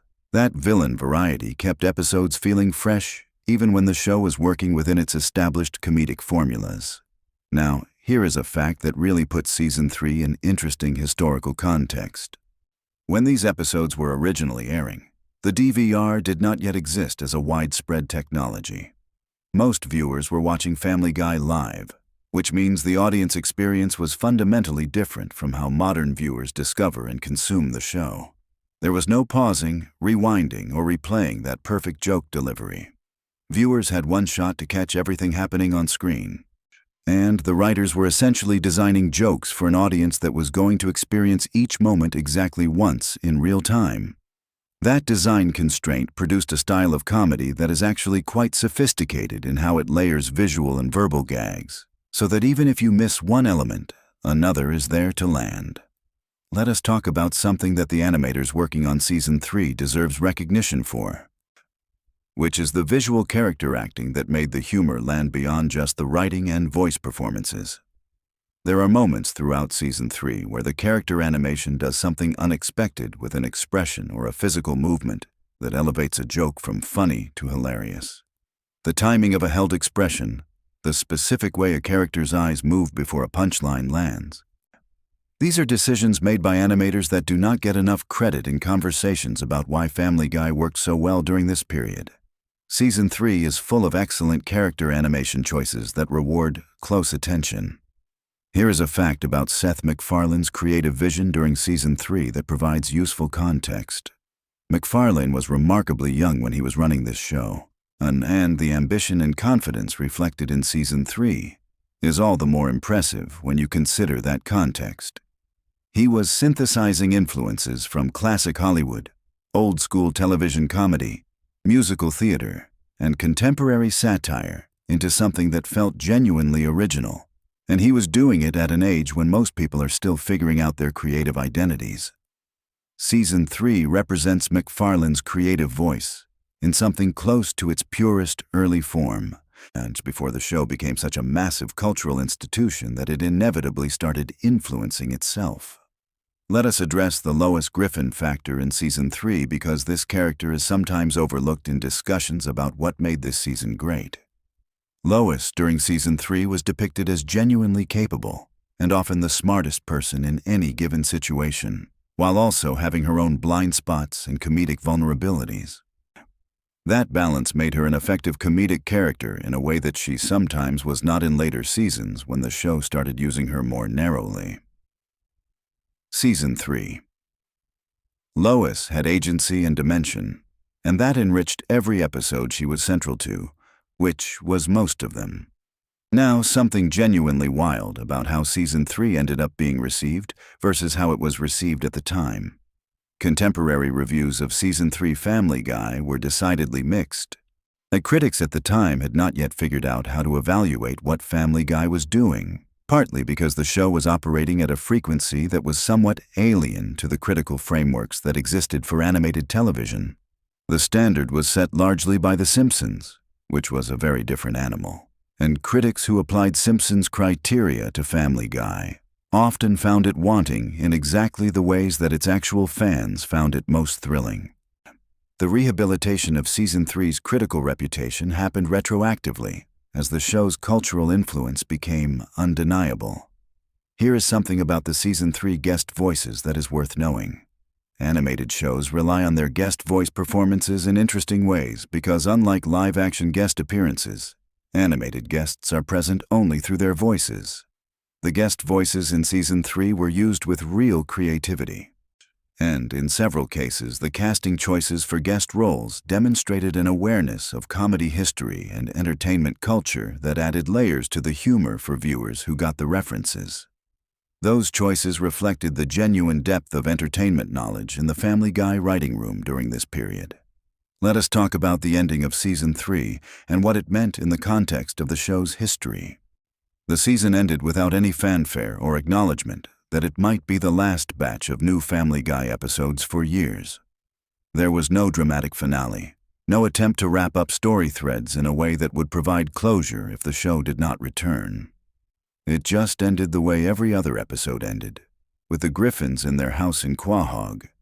And then the show was gone. That quiet ending makes Season 3 feel even more interesting in retrospect, because there is something bittersweet about watching those final episodes of the original run, knowing what was coming. The show was about to disappear, and nobody involved knew that the story was going to eventually come back with one of the most remarkable second acts in television history. The legacy of Season 3 is genuinely hard to overstate. When Family Guy returned in 2005, and the creative team was returning to a set of characters and a comedic voice that had been defined and refined through 3 seasons. And Season 3 was the most fully realized expression of that original voice. The new episodes had to recapture what those original seasons had done while also moving forward. And understanding Season 3 is essential to understanding both how successful and how complicated that creative challenge was. Season 3 was the finishing point of the original Family Guy, and everything that came after existed in dialogue with what those episodes had established. Let us close with something that really captures why Season 3 matters beyond the facts and trivia we have covered. Family Guy at its best is a show that is simultaneously stupid and sophisticated, mean and warm, cynical and sentimental. Those contradictions are not accidental, and they are not awkward compromises. They are the whole point. And Season 3 is where all of those contradictions were most perfectly balanced. The show had figured out how to be all of those things at once, without any of them undermining the others. And it would be years before it consistently managed that balance again. That is what makes Season 3 special, not just as a television artifact, but as a creative achievement worth studying and appreciating. So there you have it. A whole collection of random but genuinely fascinating facts about Family Guy Season 3 that should give you a much richer appreciation for what that season was doing and why it still matters. Whether you are a longtime fan who grew up with these episodes or a newer viewer discovering the show's history, Season 3 rewards the kind of attention we have been giving it today. If you enjoyed this video and want more deep dives into the history and behind-the-scenes details of shows like Family Guy, make sure you are subscribed because we have a ton more content like this coming. Drop a comment below telling me which Season 3 episode is your personal favorite, and let me know if there are any specific Family Guy topics you want us to cover in future videos. See you in the next one. Alright, before we get into this, I need to ask you something. How well do you actually think you know Family Guy? because most people who call themselves fans would probably score about a 6 out of 10 on what I'm about to share with you. Season 6 of Family Guy is one of those seasons that sits in this weird, fascinating place in the show's history, and there are details buried inside it that even the most dedicated fans have completely missed. We're talking behind-the-scenes chaos, voice acting secrets, pop culture connections that will make you do a double take, and some genuinely bizarre creative decisions that somehow produced some of the most memorable television moments of the mid-2000s. So, stick around, because we're going to go through the whole thing, and I promise you're going to learn something that genuinely surprises you. Let's start at the very beginning of Season 6, because context matters here. Family Guy was already a resurrected show by this point. It had famously been canceled, brought back through DVD sales and Adult Swim reruns, and by the time Season 6 rolled around in 2007, the writers were working with a kind of creative freedom that most television shows never get. When you've already been canceled and brought back from the dead, what exactly do you have to lose? That mindset absolutely shows in the choices they made throughout this season, and it explains why some of the episodes feel almost recklessly experimental compared to what other animated comedies were doing at the time. Season 6 premiered in the fall of 2007, and it opened with an episode called Blue Harvest. Now here's where things get genuinely interesting. Blue Harvest was the show's retelling of Star Wars, specifically the original 1977 film, and the entire episode was framed as Peter telling the story to his family during a power outage. The episode clocked in at around 45 minutes, which made it essentially a television movie. But the detail that most people don't know is that Blue Harvest was actually the real working title that George Lucas used when he was filming Return of the Jedi back in 1982. Lucas used that fake title to keep the production secret and prevent fans and media from knowing what they were actually filming. So when Seth MacFarlane and his team named the Family Guy Star Wars special after that obscure piece of film history trivia, they were paying a genuinely clever tribute to the franchise they were parodying. That's the kind of layered reference that you'd only catch if you were already deep into Star Wars lore. And speaking of Blue Harvest, let's talk about the cast.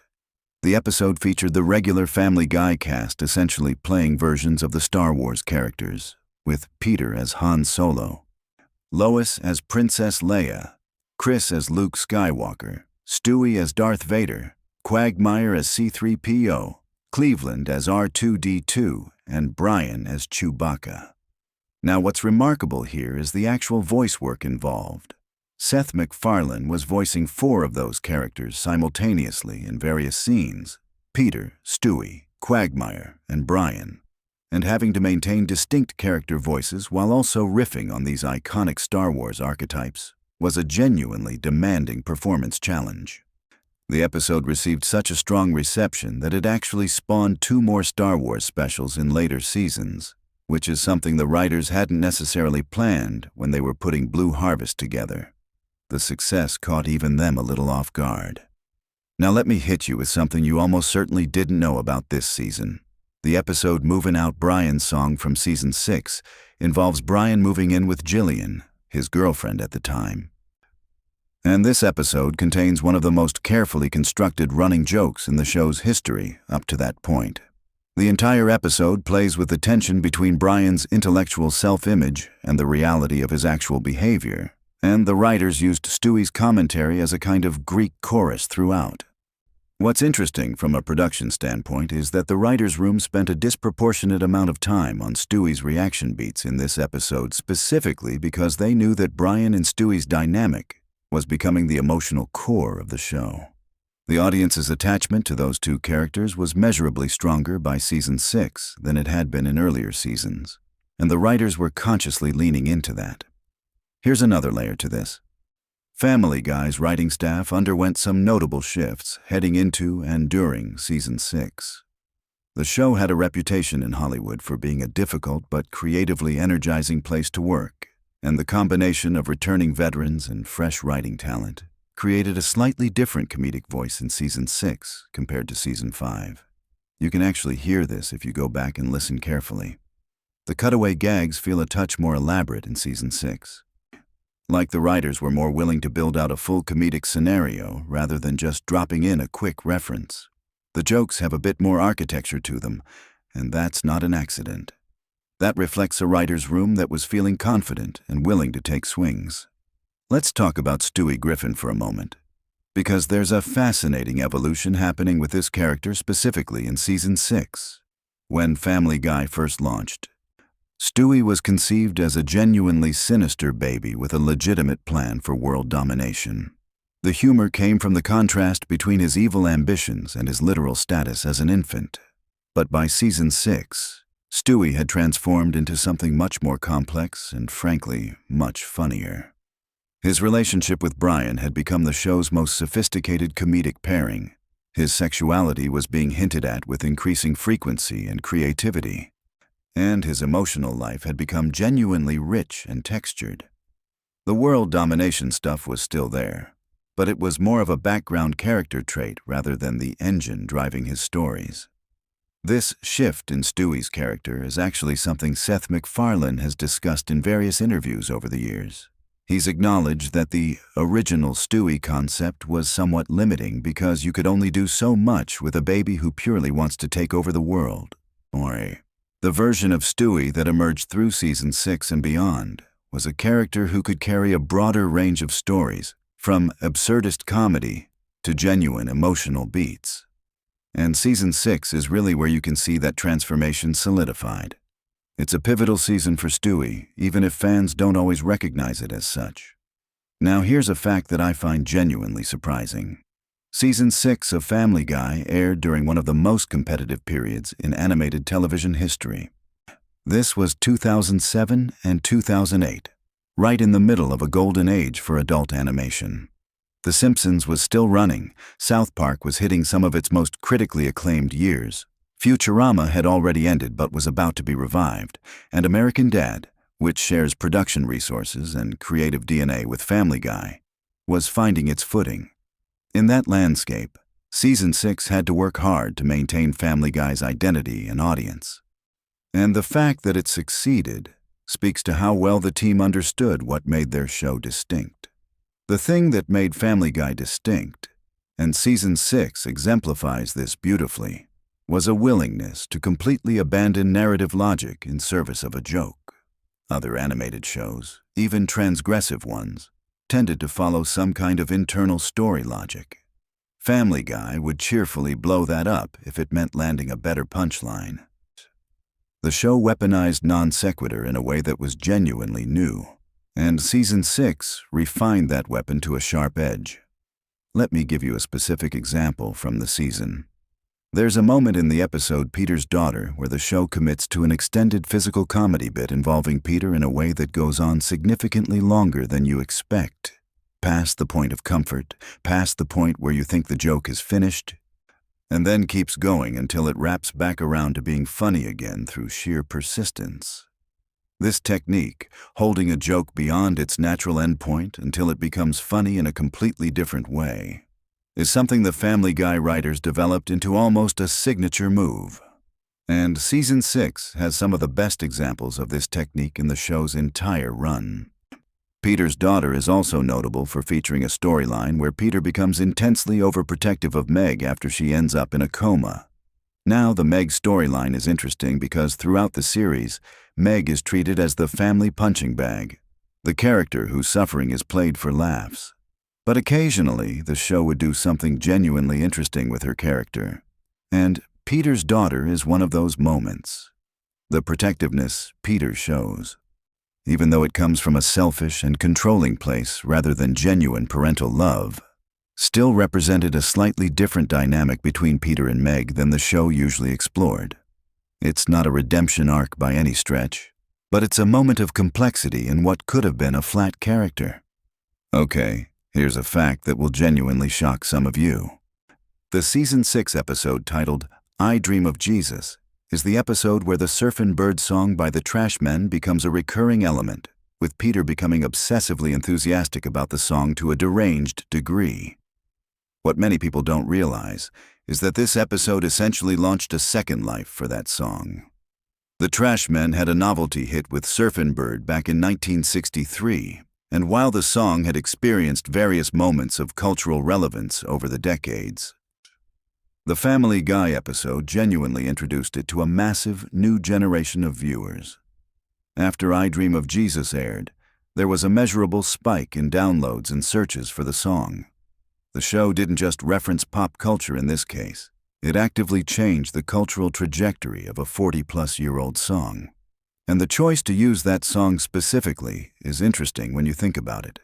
Surfin' Bird is exactly the kind of chaotic, repetitive, nonsensical piece of music that perfectly fits Family Guy's comedic sensibility.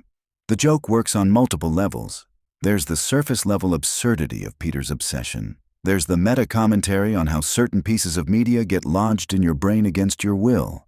And there's the deeper layer of the show essentially asking the audience to experience exactly what Stewie and Brian are experiencing: annoyance, helplessness, and eventually a kind of reluctant amusement.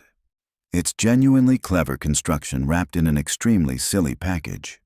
Let me shift gears and talk about the voice cast for a minute, because there are some fascinating details here that most fans don't know. Mila Kunis, who voices Meg Griffin, was already a significant television star by season 6 due to her work on that 70s show. But despite her rising profile in the entertainment industry, she maintained a relatively low public profile as a voice actress specifically.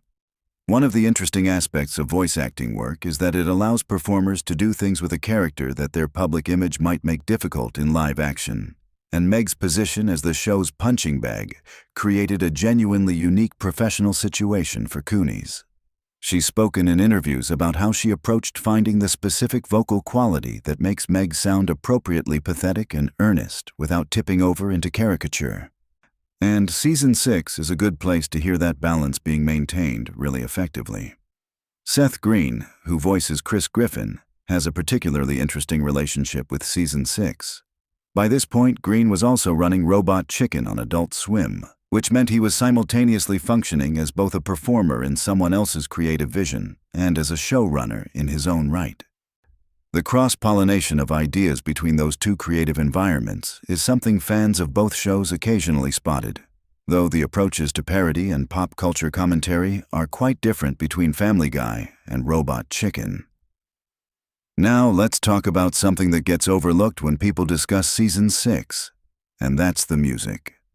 Family Guy has always had an unusually sophisticated relationship with music for an animated comedy. And season 6 features some of the show's most ambitious musical moments.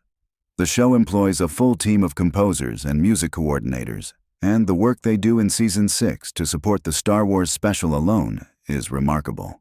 Blue Harvest essentially required them to create a version of John Williams' iconic score that was simultaneously recognizable enough to trigger the audience's nostalgia and altered enough to function as parody. Getting that balance right required genuine musical craft. And if you go back and watch Blue Harvest with headphones paying close attention to the score, you'll hear how much work went into it. The show's regular composer, Walter Murphy, who has worked with Family Guy since its early seasons, has a background that includes working with John Williams himself, which makes the Blue Harvest scoring assignment a kind of full-circle moment that most fans have never thought about. Murphy's jazz and orchestral background gives Family Guy's musical palette a range and sophistication that contributes enormously to how the show lands its jokes. And season 6 showcases that musical intelligence at a high level. Here is something interesting about the production timeline for season 6. Family Guy operates on an unusually long production pipeline for animation. By the time an episode airs, the writers, animators, voice actors, and post-production teams have all been working on it for well over a year. This means that when season 6 was airing in 2007 and 2008, the writers' room had already moved on to planning season 7 in significant ways. The long lead time creates an interesting creative challenge because you're essentially writing jokes about a cultural moment that may or may not still be relevant by the time your episode actually reaches an audience. The writers in season 6 were specifically making choices to include more timeless comedic premises alongside their topical references, and that balance is part of why season 6 holds up as well as it does when you rewatch it today. Let's talk about the Cleveland show connection for a minute, because it's relevant to Season 6 in ways you might not have considered. Cleveland Brown, the soft-spoken neighbor and friend of Peter Griffin, was a regular presence throughout Season 6. And this was actually one of his final seasons as a supporting character on Family Guy before he was spun off into his own series.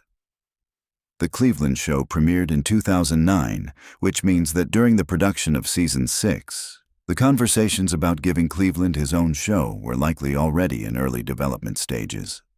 Knowing this adds an interesting layer to Cleveland's appearances in Season 6. The writers may have been consciously giving him material that showcased his comedic range, laying the groundwork for audiences to buy him as a lead character rather than a supporting one. And while we're on the subject of character development, let me talk about Quagmire in Season 6. Glenn Quagmire is one of the most interesting characters in the Family Guy universe because he functions simultaneously as a comedic vehicle for some of the show's most transgressive humor and as an occasional voice of actual moral clarity. In Season 6, there are moments where Quagmire essentially serves as the audience's surrogate, reacting to situations with the kind of grounded human response that the Griffin family members are too absurd to provide. It's a useful structural function, and the writers in Season 6 were particularly good at deploying Quagmire in this way without softening the character's essential outrageousness. Here's a production fact that I find fascinating. The Family Guy is recorded with the voice cast doing individual sessions rather than together as a group. This is standard practice for animated television, but it creates an interesting creative constraint, which is that the chemistry between characters on screen is being synthesized in post-production rather than captured live. The way Brian and Stewie's scenes feel so naturalistic and connected is a result of Seth MacFarlane essentially performing both sides of a conversation with himself at different times, and then editors and directors working to create the illusion of genuine, spontaneous interaction. The fact that this chemistry feels so real is a genuine tribute to both MacFarlane's voice work and the production team's skill. Season 6 also marks an interesting moment in the show's relationship with Fox as a network. Family Guy had a complicated history with Fox, having been canceled by them and then brought back.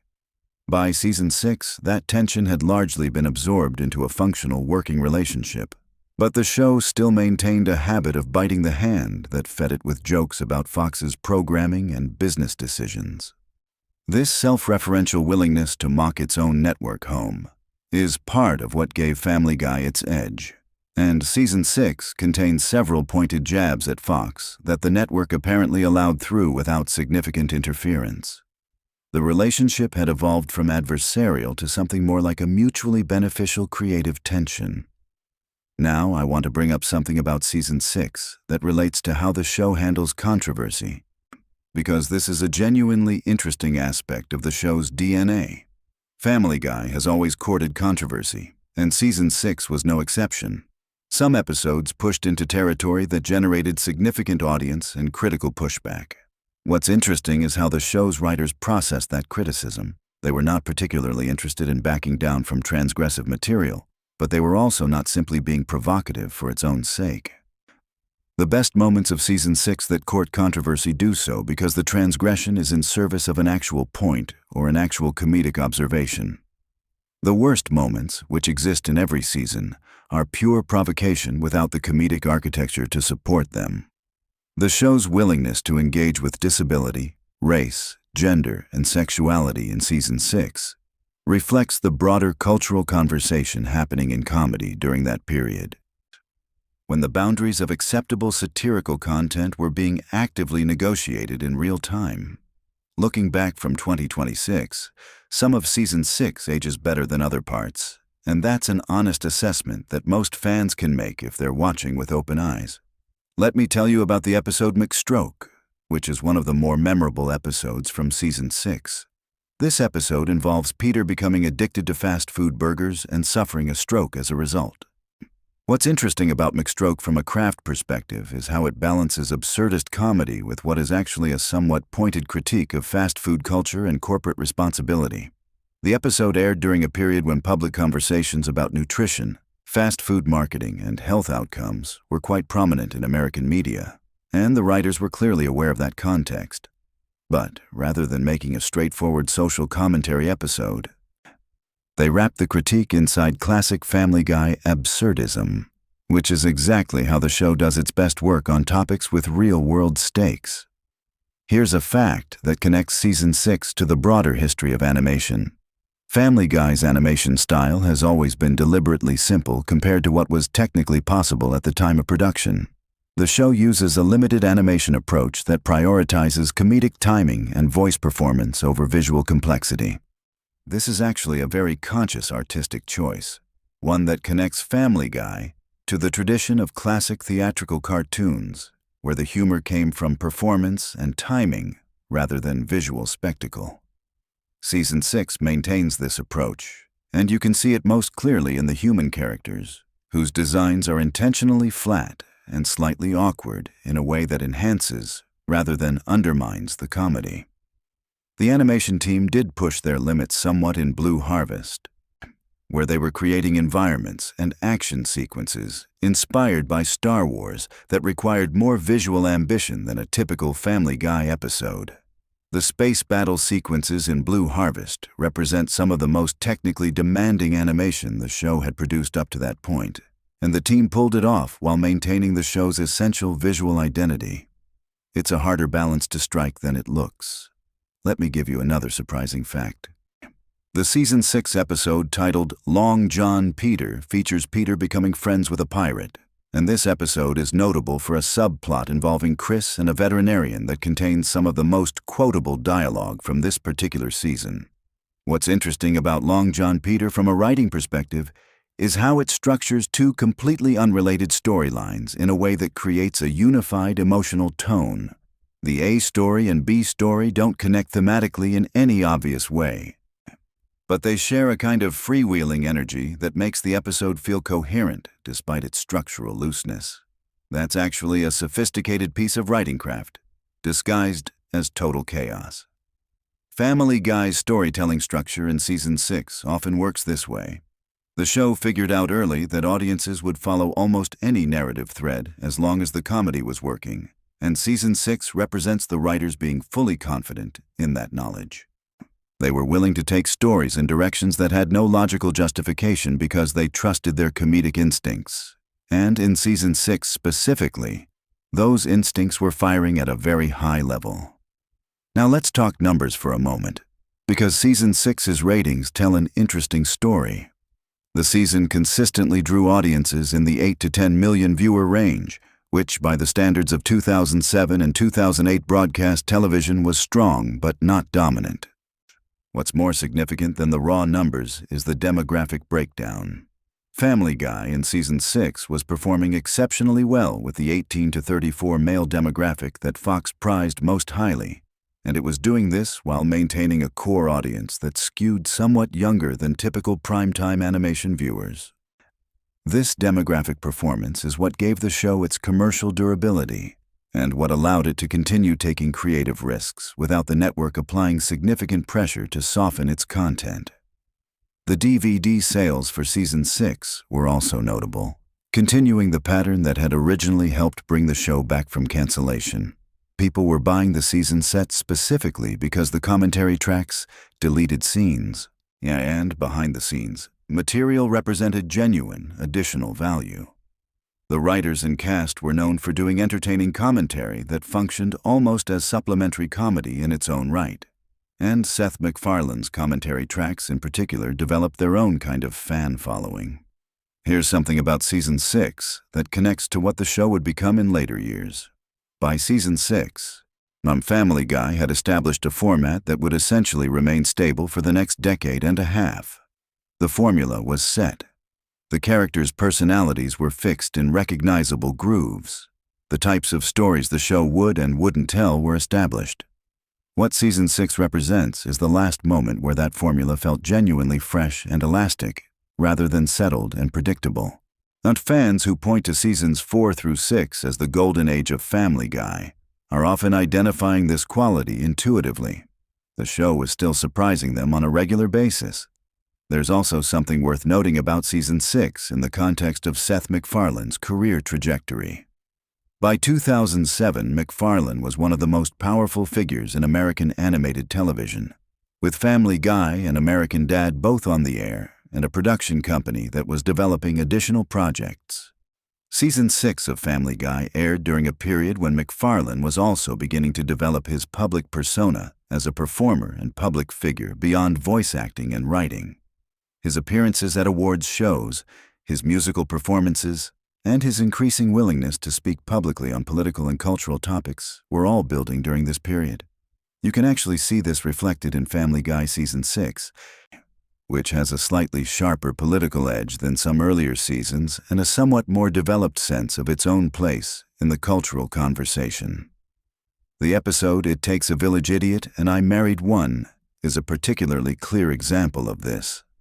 The episode features Lois running for mayor of Quahog on a platform of deliberately simplified, pandering political messaging, and it functions as a fairly pointed satire of American political culture and the way campaigns are conducted.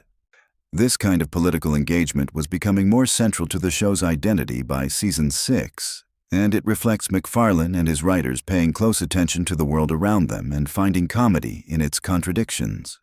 Let me also mention something about the guest voices in Season 6, because animated shows often use celebrity appearances in interesting ways, and Family Guy is no exception. Season 6 features a roster of guest performers ranging from genuinely unexpected choices to more obvious celebrity fits. The casting team had developed a knack for finding performers who could subvert their own public images in the context of the show, playing against type in ways that generated comedy from the gap between expectation and reality. Some of the most effective guest appearances in Season 6 are from people you might not have expected to be funny in this context. And the element of surprise is doing significant comedic work in those moments. One more thing I want to highlight about Season 6 before we wrap up is its place in the larger animated comedy ecosystem. I mentioned earlier that this was a competitive period for adult animation, and I want to return to that point because it's really important for understanding why Season 6 looks the way it does. Family Guy in Season 6 was consciously differentiating itself from its competitors. It wasn't trying to be South Park, it wasn't trying to be The Simpsons, it wasn't even trying to be American Dad, its own sibling show. It was trying to be the most fully realized version of its own distinct thing, and Season 6 is where that distinctiveness feels most fully achieved. The show's detractors have always focused on its randomness, its lack of narrative cohesion, and what they see as its willingness to trade cheap shock value for genuine wit. And those criticisms aren't entirely without foundation. But what Season 6 demonstrates is that randomness deployed with genuine craft and comedic intelligence is not the same as randomness as a substitute for craft. The best moments of Season 6 are random in a way that reveals something true and funny about how the world works, and that's a much harder thing to accomplish than it looks. So where does this leave us? Season 6 of Family Guy is a fascinating artifact of a specific moment in American comedy, a show at the peak of its confidence, working with full creative freedom, led by one of the most distinctive voices in animated television, and producing work that was simultaneously disposable and genuinely artful. The Star Wars special gave them a prestige showcase. The character work on Brian and Stewie deepened the show's emotional core. The satirical episodes demonstrated the writer's engagement with the real world. And the pure absurdist comedy episodes showed a team that had mastered its own form. If you haven't gone back and watched Season 6 recently, I genuinely recommend it. Watch it the way I've been describing it to you today, with attention to the craft underneath the chaos, the choices underneath the randomness, and the genuine intelligence underneath the transgression. You'll see a different show than the one you remember, or the one you might have dismissed. And if you're already a devoted fan who knows every episode by heart, I hope some of what I've shared today made you see a few of those familiar moments from a slightly different angle. Because that's what great television does, right? It rewards you for coming back to it. It shows you something new even when you think you've seen everything. Season 6 of Family Guy, for all its randomness, for all its chaos, for all its determination to make you uncomfortable and then laugh anyway, absolutely qualifies as television worth coming back to. And that might be the most surprising fact of all. If you enjoyed this deep dive, hit that like button and subscribe, because we've got more of these coming on other seasons and other shows you grew up with. Drop in the comments which Family Guy season you think deserves this kind of deep dive treatment next, because I'm genuinely curious where your heads are at. I'll see you in the next one. Hey, what is up everyone? Welcome back to the channel. Before we get into today's video, I need you to do me a favor and just think about the last time you watched Family Guy Season 8. Because whether you remember it clearly or you are drawing a complete blank right now, I promise you there are things about that season that you absolutely never knew. And some of them are genuinely going to mess with how you see those episodes forever. We are talking behind-the-scenes chaos, wild production decisions, bizarre casting moments, and facts about individual episodes that the writers probably hoped nobody would ever piece together. So buckle up, because this is going to be one of those videos where you finish it and immediately want to rewatch the whole season with completely different eyes. Alright, let us just jump straight into it. Season 8 of Family Guy is one of those seasons that most fans have a complicated relationship with. It aired during the 2009 to 2010 television cycle, and it came during a period when the show was still riding the enormous wave of energy that came from its revival. For those who might not know the full story, Family Guy was actually canceled by Fox back in 2002 and then brought back in 2005 largely because of insane DVD sales and strong ratings on Adult Swim. By the time Season 8 rolled around, the show had been back for several years and the writers were in this interesting creative space where they were both incredibly confident and also somewhat experimental. That tension between confidence and experimentation is actually visible throughout Season 8 if you know what to look for, and that is a big part of what makes this season so fascinating to dig into. Let us start with something that a lot of casual fans overlook. Season 8 opens with an episode called Road to the Multiverse. And this episode is genuinely considered by many animation critics and fans alike to be one of the greatest episodes in the entire run of the show. Not just Season 8, the entire series. The episode involves Brian and Stewie traveling through different parallel universes using a remote control device, and each universe is animated in a wildly different style. You get a Flintstone-style universe, a Disney-style universe, a hyper-realistic universe, and a universe where everything is drawn in a crude, almost childlike way that is clearly a reference to another animated show, and several others. What most people do not realize is the sheer amount of additional production resources that went into making this single episode happen. The animation team essentially had to develop completely separate visual languages for each universe that Brian and Stewie visited. These were not just quick style changes. They were full commitments to distinct artistic approaches that required additional animators, different techniques, and in some cases, entirely different software pipelines.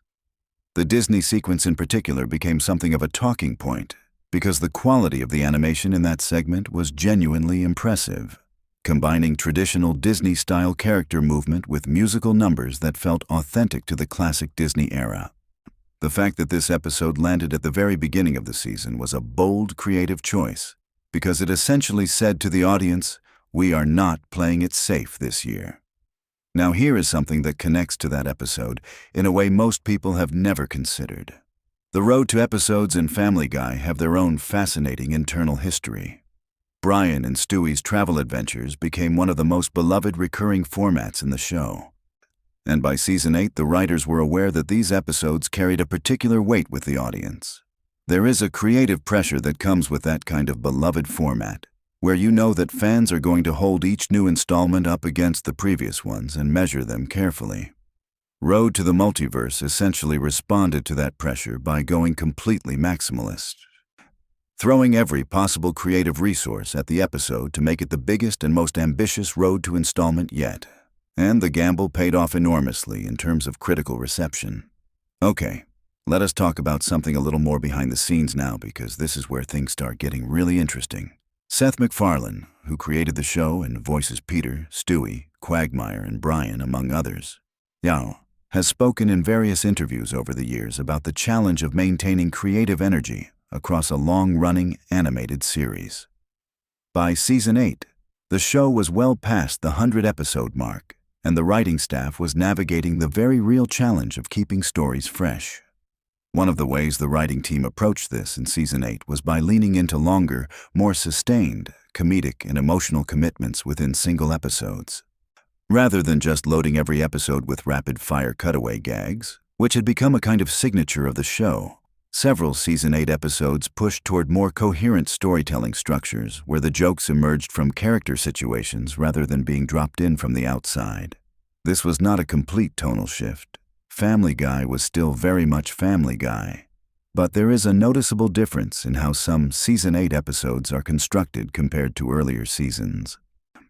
Here is a fact that genuinely surprises people when they first hear it. The episode Quagmire's Baby, which is Season 8 Episode 6, tackles something that you really would not expect Family Guy to handle with any kind of sincerity, which is Quagmire suddenly discovering he has a baby daughter and having to figure out what to do with that responsibility. What makes this episode interesting from a production standpoint is how the writers balanced Quagmire's established character, which is built almost entirely around his relentless and exaggerated pursuit of women, against a storyline that required him to show genuine emotional depth. The writing staff reportedly had significant internal discussions about how far to push Quagmire's emotional journey without undermining the comedic foundation of who the character is. The result is an episode that manages to land some genuine emotional beats while also not pretending that Quagmire is going to fundamentally change as a person. It is a delicate balance, and the episode mostly pulls it off. Now I want to talk about something that connects to the larger cultural moment that Season 8 was airing in. This was 2009 and 2010, and the United States was still in the middle of a significant economic recession. But television in general was grappling with how to address the anxiety and frustration of that cultural moment, and different shows handled it in different ways. Family Guy, being a satirical animated comedy, was in an interesting position because the show had always dealt heavily in cultural commentary and social satire. Season 8 contains several moments that feel very much like responses to the specific cultural atmosphere of that period.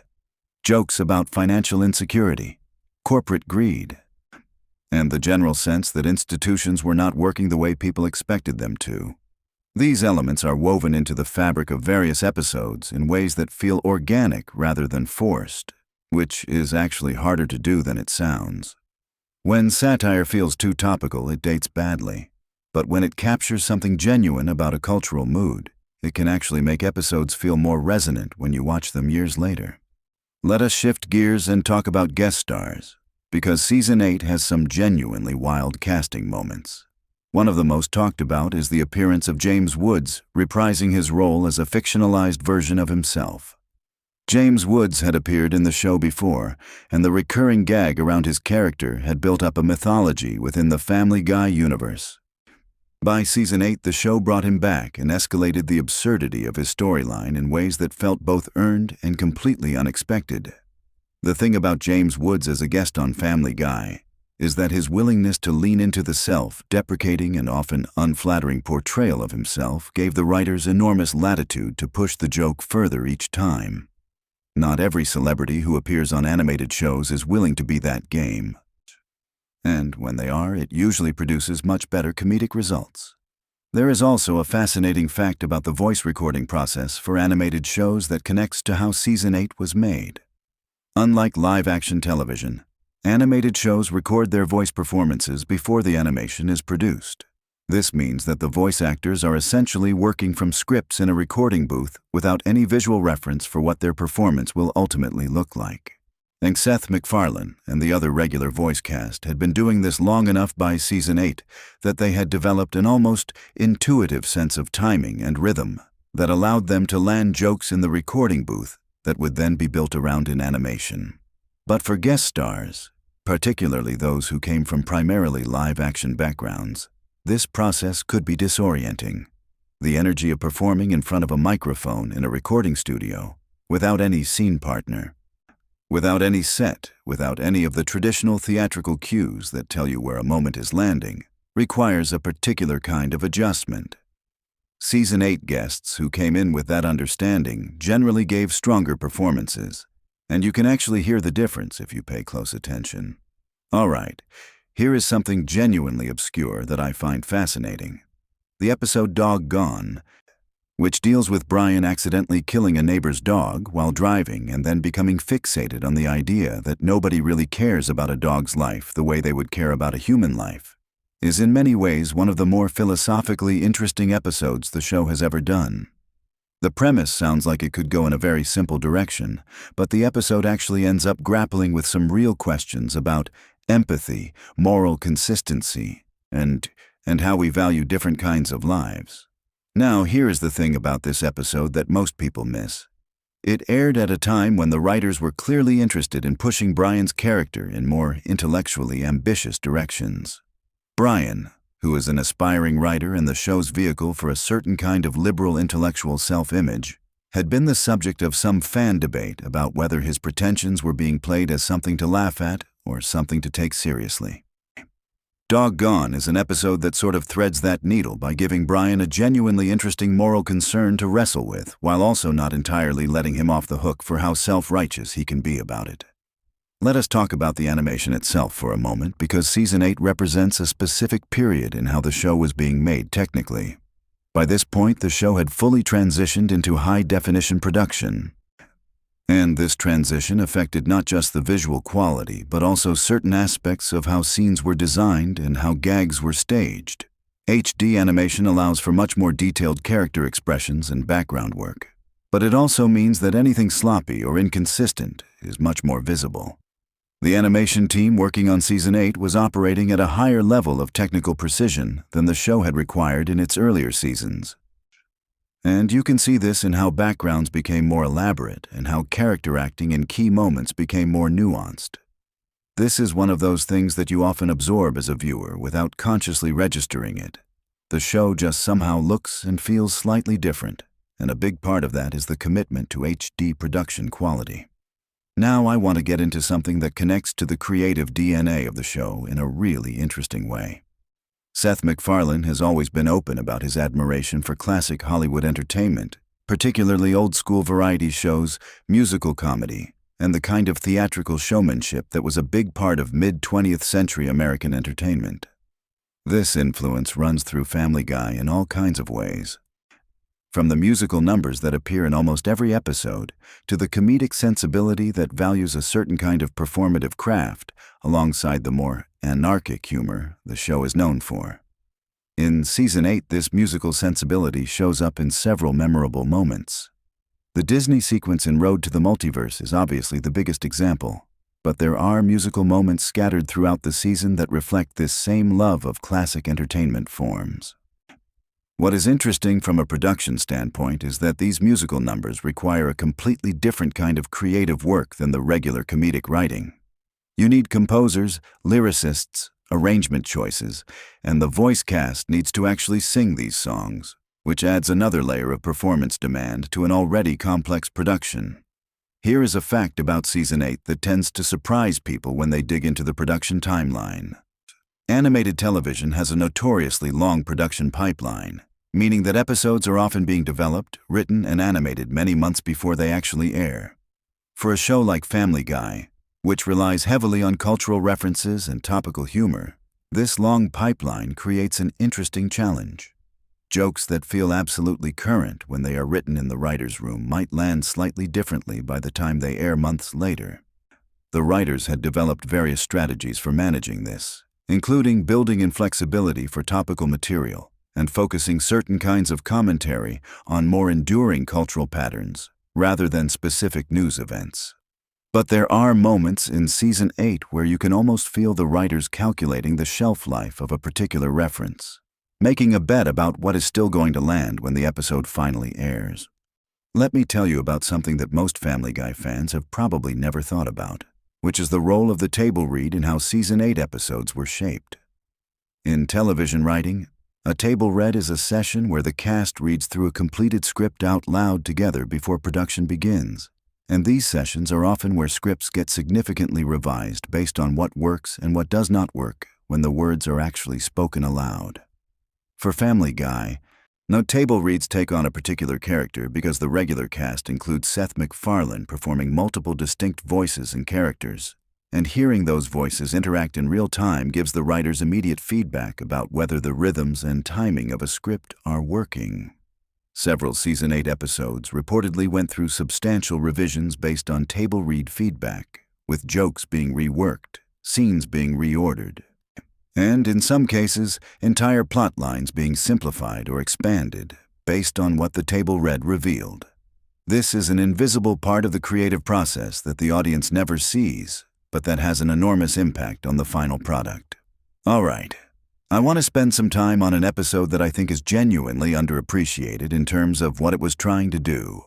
The episode Extra Large Medium, which is Season 8, Episode 12, involves Chris dating a girl with Down syndrome and includes some material that was considered controversial at the time of airing.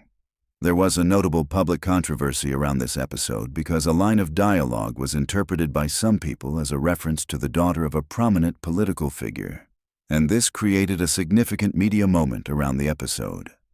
The interesting thing about how the Family Guy team handled this controversy is that it actually illustrates something important about how the show operates philosophically. The writers have always maintained that the show's satirical approach requires a certain willingness to go to uncomfortable places, and that pulling punches in order to avoid controversy would undermine the fundamental nature of what Family Guy is.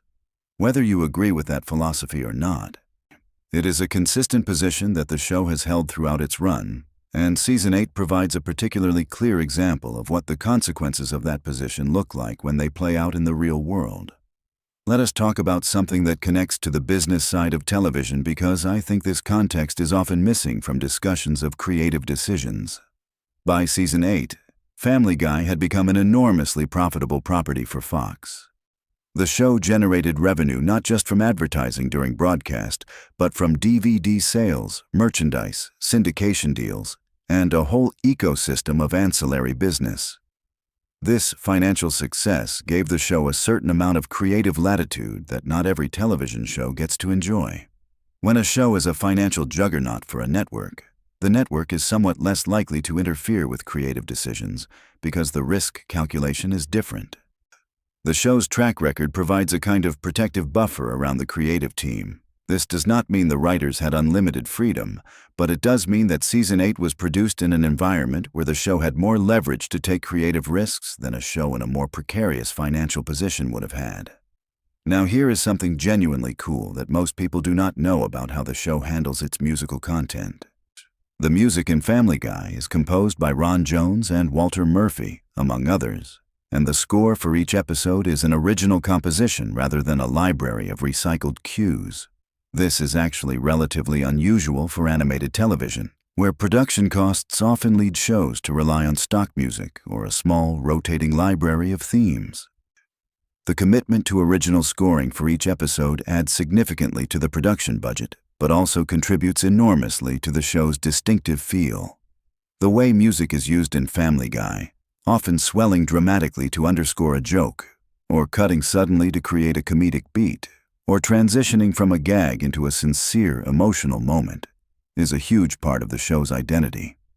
In Season 8, you can hear this musical intelligence working at a high level, particularly in episodes that shift between comedic and emotional registers, where the scoring has to do a lot of heavy lifting to manage those transitions. Here is a fact about Season 8 that connects to the show's relationship with its own continuity. Family Guy has always had an interesting and somewhat playful relationship with the idea of character continuity and narrative consistency. The show occasionally acknowledges that certain character traits or relationships have shifted over time, sometimes commenting on this directly through meta-jokes, and sometimes simply proceeding as though certain earlier moments did not happen. Season 8 contains several moments where the show's relationship with its own history becomes thematically relevant. Stewie's character arc over the preceding seasons had seen his originally sinister world domination-oriented character gradually soften into something more multi-dimensional. And Season 8 episodes like Stewie Kills Lois and Lois Kills Stewie are not in this season, but the evolution those episodes represented continues to shape how Stewie is written in Season 8. The writers were working with a character who had traveled a significant distance from his original conception, and Season 8 represents a particular moment in that evolution. All right, Let us talk about the format of the show itself for a moment, because Family Guy's structure is genuinely unusual in television history. The show uses cutaway gags as a core structural element, meaning that the narrative will frequently pause so that a character can say something like, "This is worse than the time I," and then cut to an apparently unrelated comedic scene. This format has been both celebrated as innovative and criticized as lazy, depending on who you ask. But what is interesting about Season 8 is how selectively the show deploys this structure. In episodes where the writers wanted to develop a more sustained narrative, cutaways are used more sparingly, almost as punctuation rather than as the primary comedic engine. In episodes that are more overtly comedic and less concerned with story, they appear more frequently. This modulation of the cutaway format is something you start to notice once you are watching for it. And it actually reveals a fair amount about how the writers thought about individual episodes and what they were trying to accomplish. I want to bring up something about the voice performance side of the show that I think is really underappreciated. Mila Kunis voices Meg Griffin, who is famously one of the most consistently mistreated characters in animated television. Meg is the butt of an enormous number of jokes throughout the series. And by Season 8, this had become a thoroughly established comedic convention. What is interesting about Mila Kunis's performance in this context is that she had to find ways to make Meg sympathetic and three-dimensional enough that the jokes about her have something real to bounce off of, without playing the character in a way that makes the constant mistreatment feel genuinely distressing. This is actually a delicate comedic challenge, and Kunis handles it with a kind of deadpan, resigned quality that makes Meg one of the more interesting vocal performances in the show, even though she is not necessarily the most prominent character. Season 8 contains several Meg moments that illustrate this balance in interesting ways. Let me give you something really specific that you probably have never looked up. The episode Brian Griffin's House of Pain, which is Season 8, Episode 8, involves Brian getting a script optioned and then watching it get completely transformed from his original vision into something unrecognizable by the Hollywood development process. This episode is notable for how specifically it parodies the television and film development world, which suggests that the writers were drawing on genuine experiences and observations about how the entertainment industry actually works. When Seth MacFarlane and the writing team had been inside the Hollywood system long enough by this point that they had first-hand knowledge of exactly the kind of creative compromises and commercial pressures that the episode is satirizing.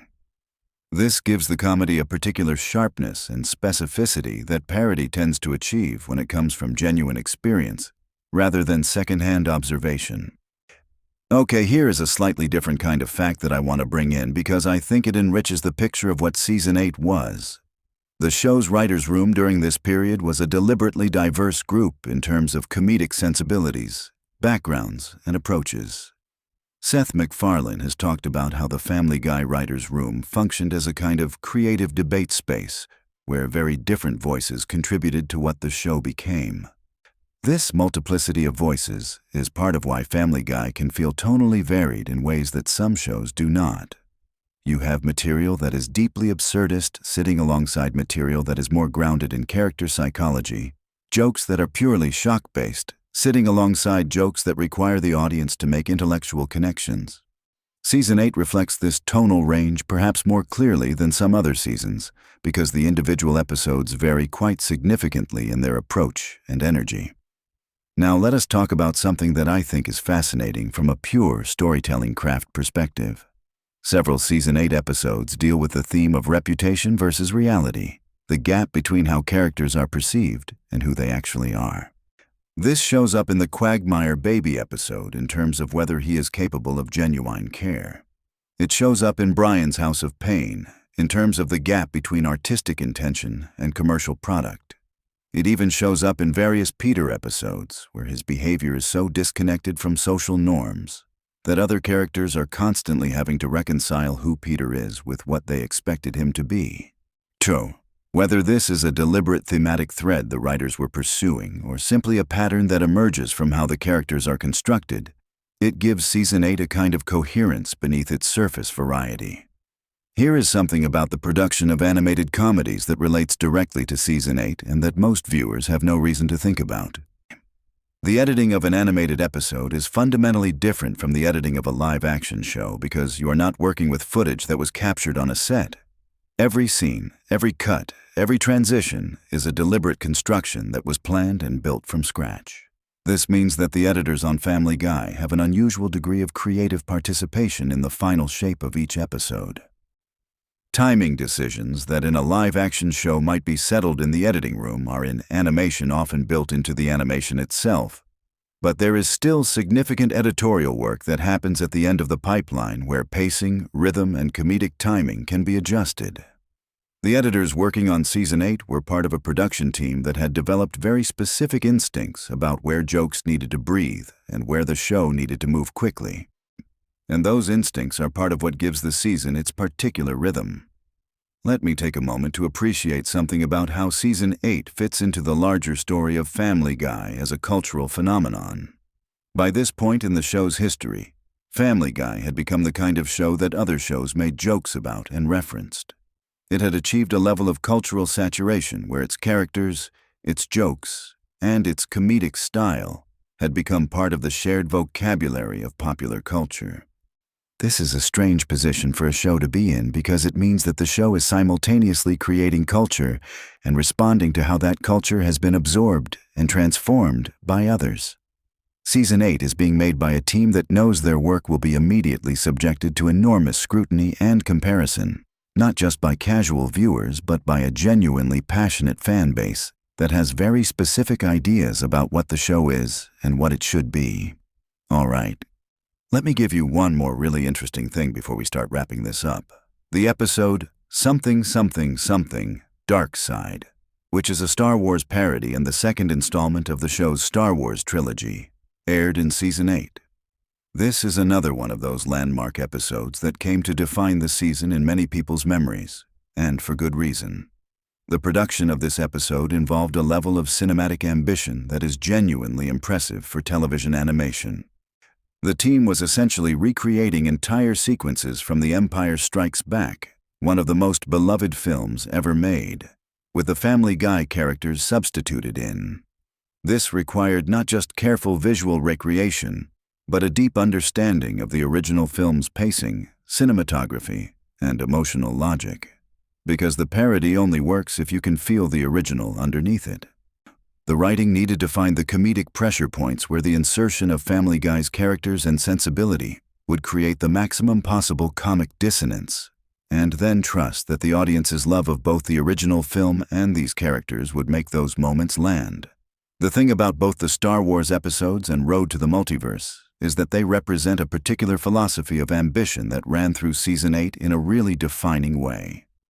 These were episodes where the team essentially said, "We are going to attempt something genuinely difficult, something that requires more resources, more craft, and more creative courage than the average episode, and we are going to see if we can actually pull it off." The fact that both of these major episodes landed so well is part of why Season 8 has the reputation it does among fans who have followed the show closely. And that really is the thing about Season 8 that I want to leave you with. Nay, when you look at all of these facts together, what emerges is a picture of a show operating at a moment of real creative confidence and ambition. Not every episode in the season is a classic. That is true of every season of every long-running show.